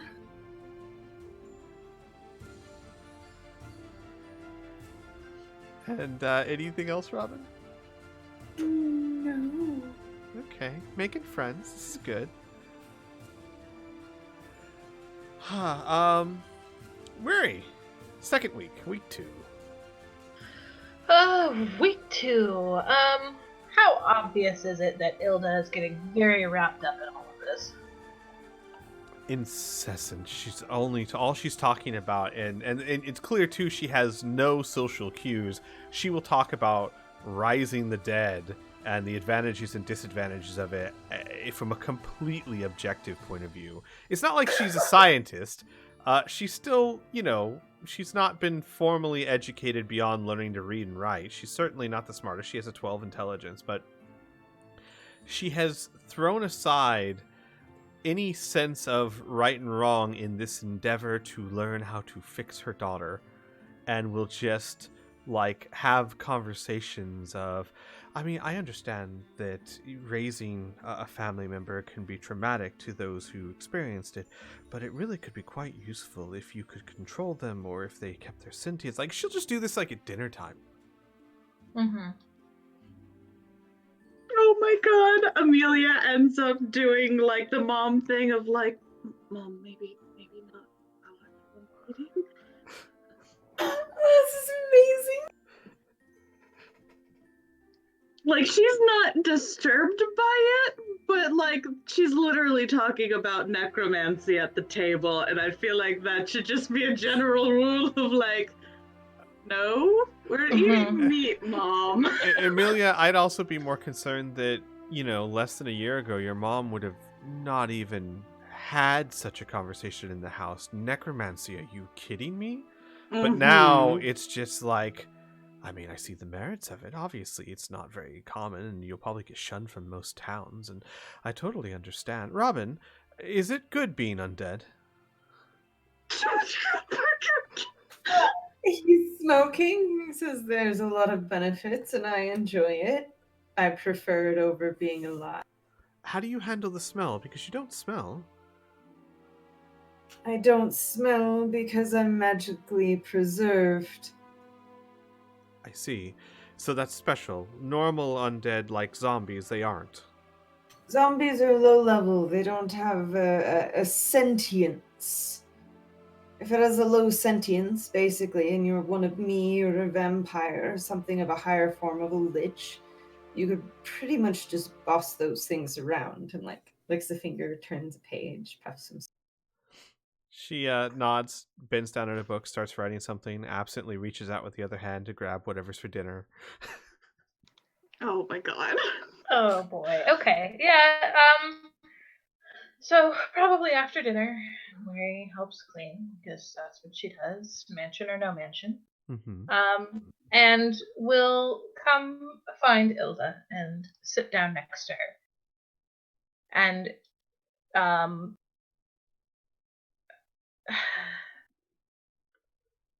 I'm assuming Robin is still in the same area, yes? That's up to Ilda. Yeah. I mean, she certainly would want you close by if she had questions. Okay, then yeah. I'm wondering if Miri just wanders over after dinner, who all is in the area to hear this conversation? Yes. So Okay. Robin, Ilda, maybe Amelia? Amelia would be there. Yeah. So we'll say those 3. Gotcha. And unless, Miri, I'm sorry, unless one of the other players would want to be there or would say that they would be there. Unless Ria's been pulled off somewhere else, she'd help clean up. This is after that. Yeah. Probably not. If it's you guys are trying to have your teaching moments or something. Yeah, a paladin hanging around for necromancy lessons. Yeah, even the talk during dinner, she's very uncomfy. She'd probably Gotcha. see herself out. What about Aras? Ross will be there, but she'll be like her head in a book, trying to figure out what the hell she did wrong last week. Right? Like, it's just a spell. I don't understand. Gotcha. Uh-huh. All right. So Ross is there as well, but she's not paying much attention. Gotcha. And Weary has not said word fucking one about this. She has kept her mouth shut about the necromancy. And Amelia, you've known her long enough to know that's weird. Weary, even the fact that she's approaching you while you're talking about this is weird. But she said nothing at the dinner table. It was clear she was uncomfortable, but she didn't say anything. And she will come over after dinner and after everything is put away. And she will sit next to Ilda. Oh, weary. Mm. The second you sit down, Ilda looks up, and you guys have known each other for a while. It's fair to say you're friends. Mm-hmm. She looks up and she nods back down. Weary, good thing you're here. I have a question.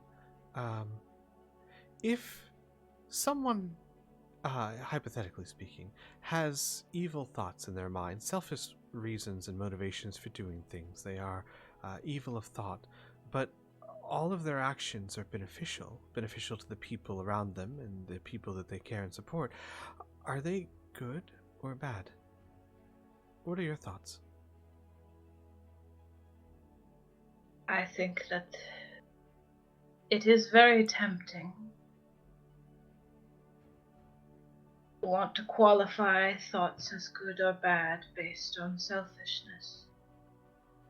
We do many things that are selfish, but they are not truly evil.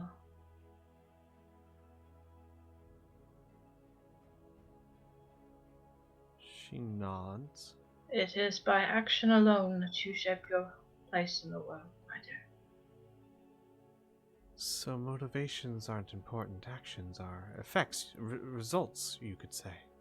Oh, your motivations are most certainly important. Your place in the world and effects of those around you, that only your actions can dictate, but your soul, who you are, that is as changeable as anything else. I can see that. Yes. And she nods and goes back to her book. Thank you. You are welcome. Oh, and then she looks back up. I'm sorry. Weary, and then she kind of puts her pen down and kind of like rubs her eyes. Did you want something? I've been rude. No, I understand the drive to save a child. And she's sitting down cross-legged and she leans her chin on her hands. Did you know that my people despise undead? Her eyes widen a little, and she shakes her head. No. Well, I mean, most cultures frown upon it, but I didn't know particularly. Yes, many of us will spend our entire lives searching for ways to destroy them or wipe them from the earth.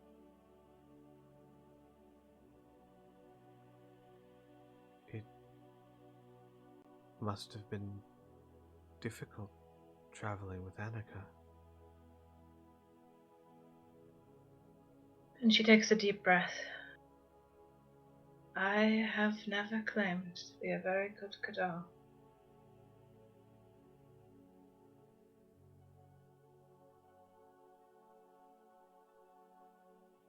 She stares at you, unsure how to answer. Mm-hmm. And Weary sits quiet for a moment. Why, if you don't mind me asking, why is it? What is it about undead that... What makes them so hated?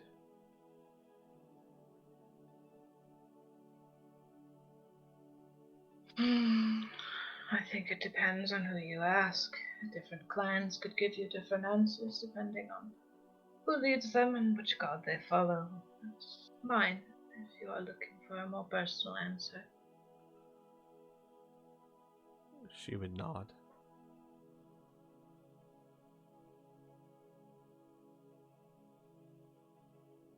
It is our thought and our belief that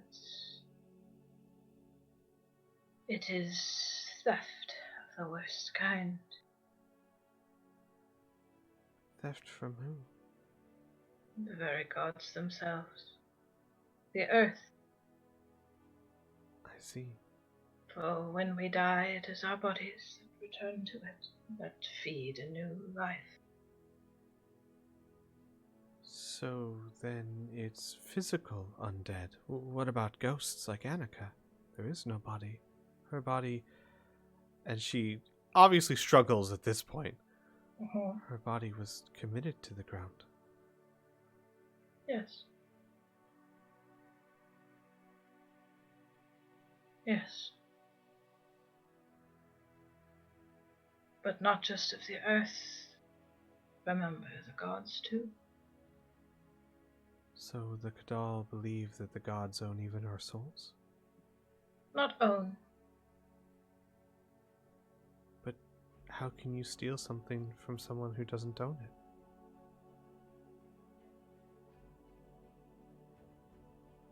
Because life is a cycle. And when you take even a tiny piece of it, it becomes less than it was before.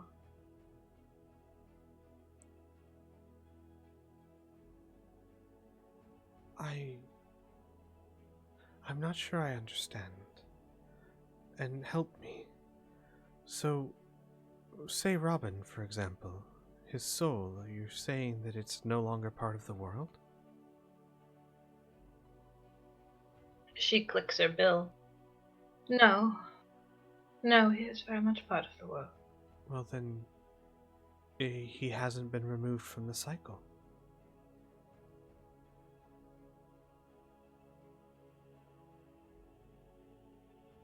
He has in a way. But that is not quite what I am here to tell you.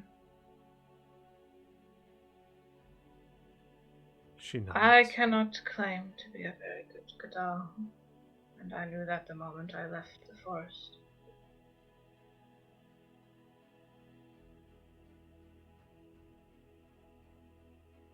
I have done a lot of thinking. When Amelia told me she was dying, she revealed the nature of her soul and her bond with her sister. When Robin appeared,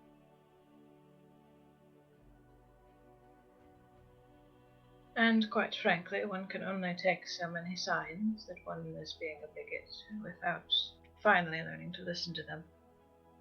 What I mean to say is that there are ever so many different ways to be.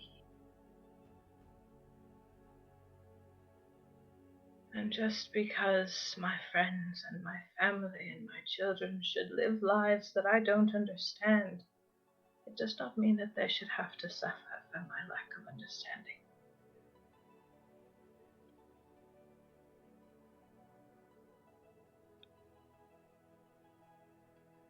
Mary, I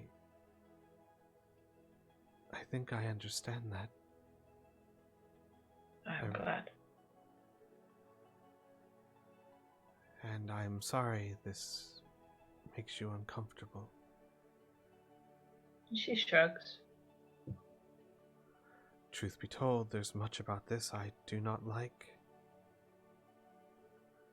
I haven't fully grasped my head around it myself, and well, I don't mean any disrespect to your people.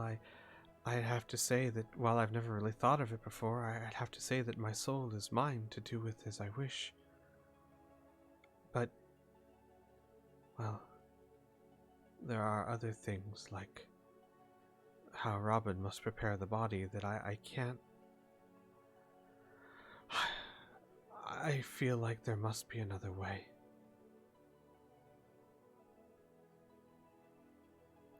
so this is difficult for me. But, as you said, I'm trying to save the life of my child. My moral dilemmas can wait until after that's done. Are you sure? She nods. I would give everything that I am, so that they don't have to continue to pay for my mistakes. And Mary's eyes soften.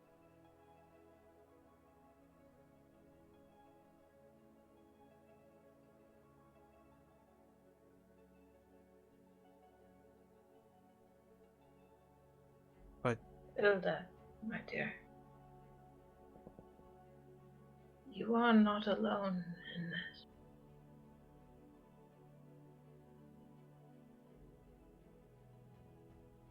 and her eyes soften. I know, Marie. Promise I can come to you if I ever feel my conscience slipping.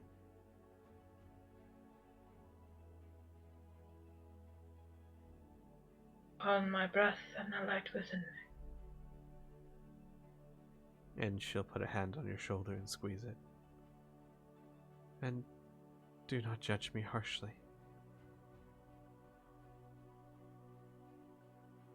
After all that I have done, I cannot judge you at all. She nods.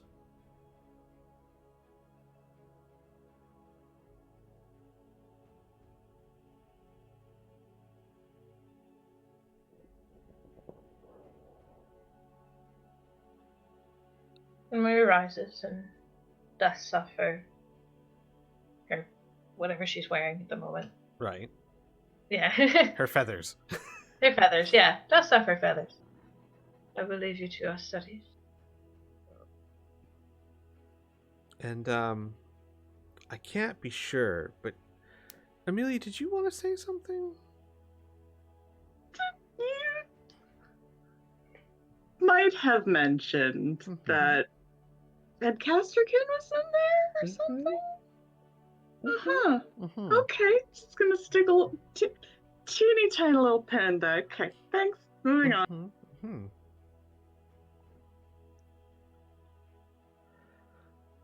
So, Murray would go away, Hilda would go back to her things, and, Murray, anything else for week 2?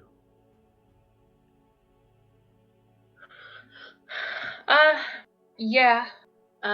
She continues to seek out Robin at the end of the day. And simply stay near him. Mm-hmm. Gotcha. And one night, I imagine most of these evenings probably pass largely in silence. Every now and then he'll read random books to you. Nothing necromantic or anything. He'll find something interesting.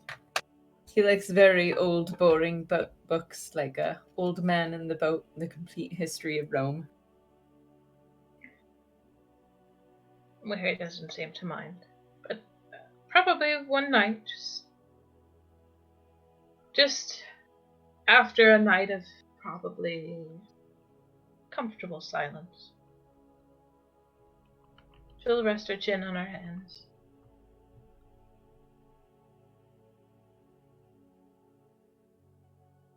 She looks an awful lot like you, you know.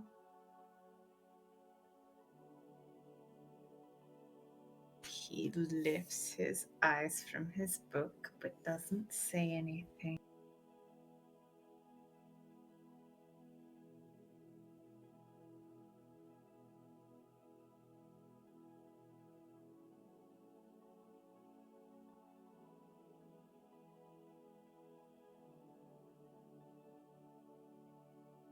Wait. Yeah. There's a long moment.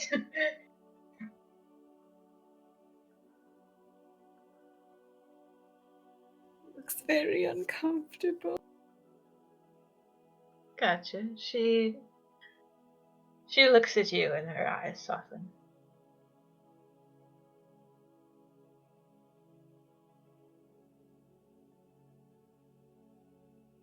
Does that frighten you?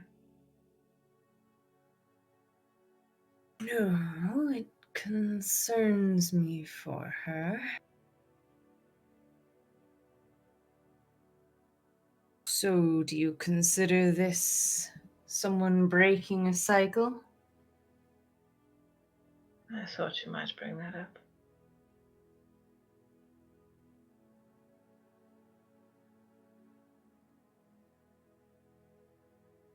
She sits back in her chair and shrugs.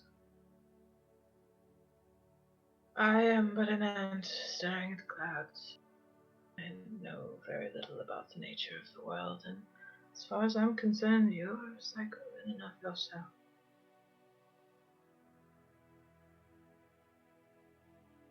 He smiles and turns a page. Well, then I'm separate and well on my way to some sort of godhood. I'll be sure to fix the cycles when I get up there.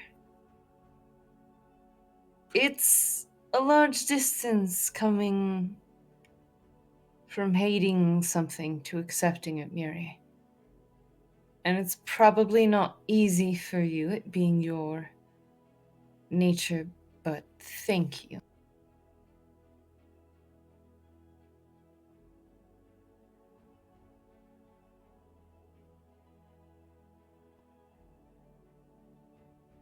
It is...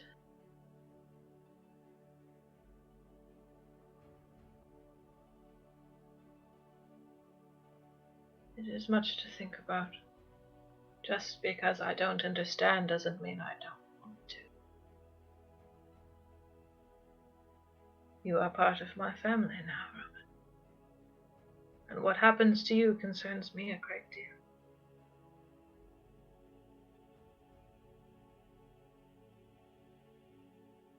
Well, I can tell you I'm probably one of your children that you don't really need to worry about that much.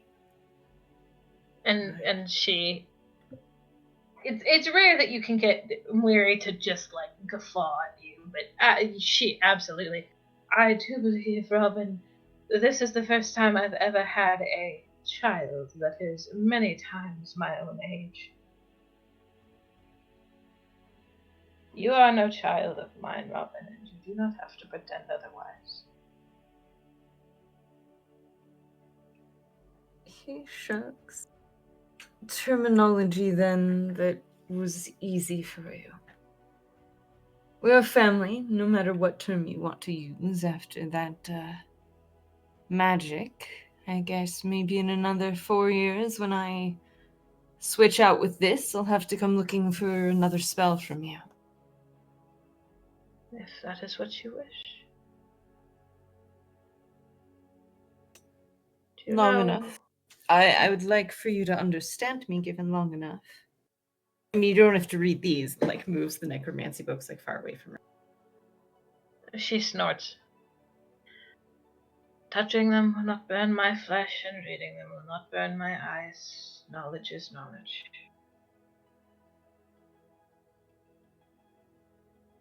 I am as concerned with Amelia's fate as anyone. And I am endeavoring to keep her alive as long as I can.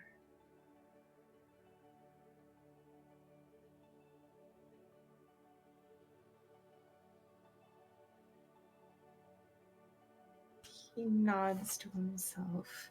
Really, we just need the soul pieces, and I guess we could use Namara, though physical hands would be better. And I'm not sure how long this haunt would last.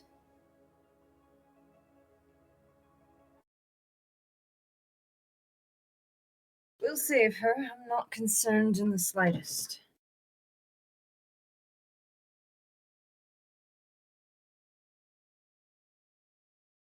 I shall endeavor to take solace in your confidence. If you could keep up with those castings on her.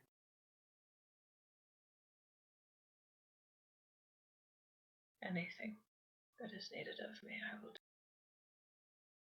He nods.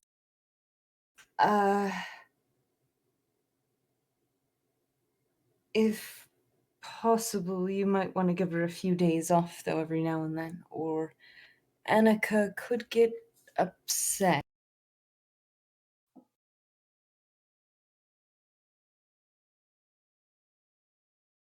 All right. And is this something that I should talk to her about, or something that I should wait until she comes to me?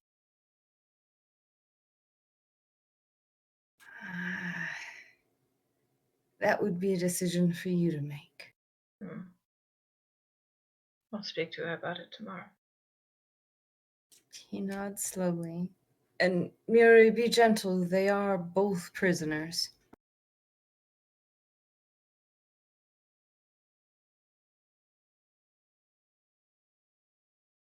I do hope they don't come to think of it as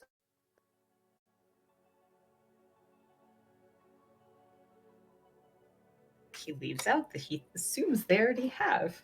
Oh, but just poor Eugene slide it across with a very sympathetic look. But perhaps that's idealism on my part. Thank you, Robin. Nods. Do you? And go ahead. Oh, go ahead. Nope, you. I swear to God, Wings, I'll outwait you. I'll sit here in silence. He just wants to say, thank you for spending your nights with me. I know I'm bothersome and take up your time a little bit, but I appreciate not being alone. She snorts. I am flattered you think I am so altruistic. I enjoy your company, Robin. And the silence trails on for just a second. And when she speaks again, her voice is very sad. Spending all of your nights with one person. For your life. And it starts to feel wrong to sleep alone. When they're gone.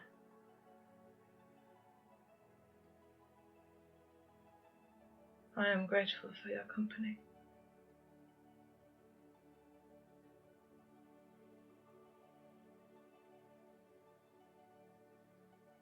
Oh man, he stares at you for a long time, and there is a very slow nod. And he clears his throat.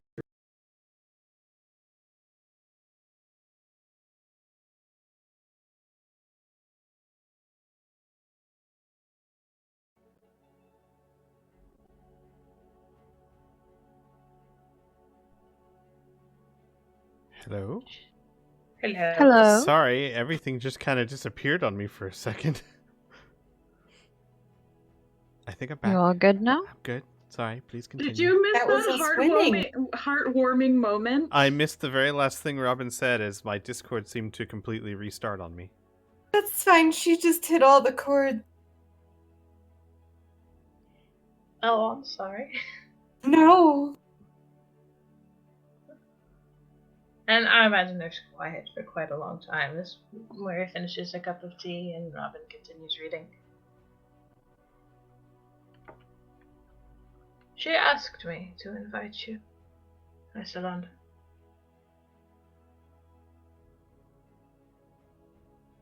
I figured as much.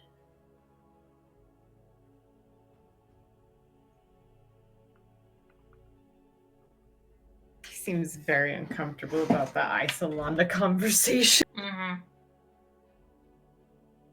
She said you looked lonely.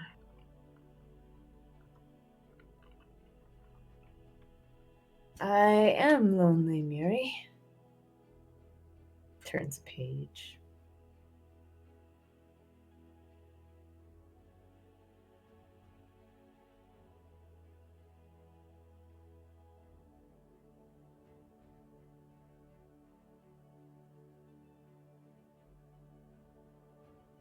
For someone with as long a life as you, I imagine so.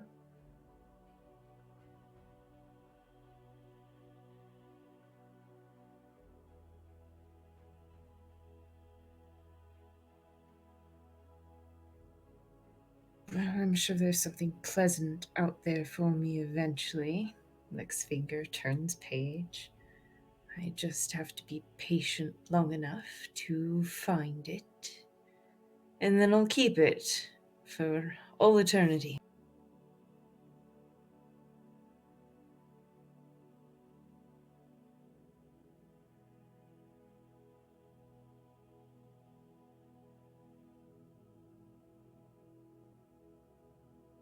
Then you have my hope that you are successful. And that you may keep long after I am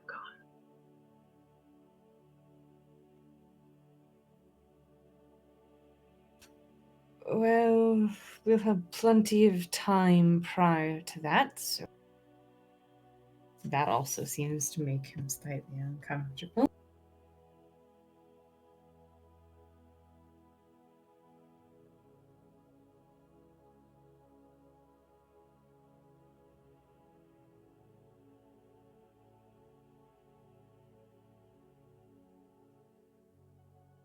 I do hope so. But I think with your help we will have more time than we thought.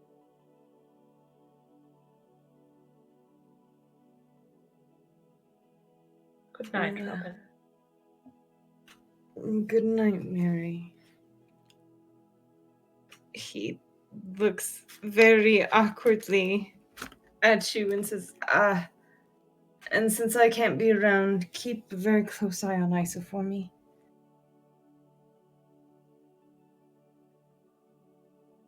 If that is what you wish.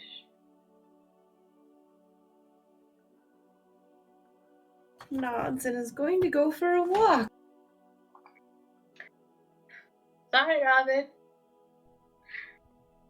Just hit all those little spikes, it's fine. Go take a breather. All he needs is to run into Van Casterkin to make his whole night worthwhile. I was literally going to roll something. Let's do it, Squee. All right. Bring it on. Say high or low. Always high. High is good, right? Yeah, high is. I have a peaceful, wonderful walk. There are fairies, snacks. Oh no. Did that roll? Oh, that didn't roll. What happened? Here we go. Oh, It's high. it's an 18. Yeah, it was a 4, but it didn't roll, so you're lucky, Robin. The fates are on your side. For once.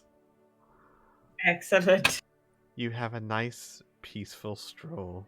Or they're on Van Casterkin's side. That's a fair point. I guess we'll never know. That was me subtly putting in your inspiration that you didn't take. That was Portly taking it as inspiration to keep Robin happy. All right. Unfortunately, Rhea, even though you're next, we're going to have to save that until next week. No. It's Fine. fine. I only had one thing. I know, but I have to end the session. No. Next. But do we really? Yeah, but we really do. Yeah. Next week, we will finish the trip to the Cinderlines and you will all meet the Shawanti. But before then, I'd like every single one of you to level up, please. Wait, what? Oh, I warned you. yay! I warned you all. We didn't think he meant that close. I know. You reach level 11 before you reach the Shawanti. I see no reason why to do it halfway through a session.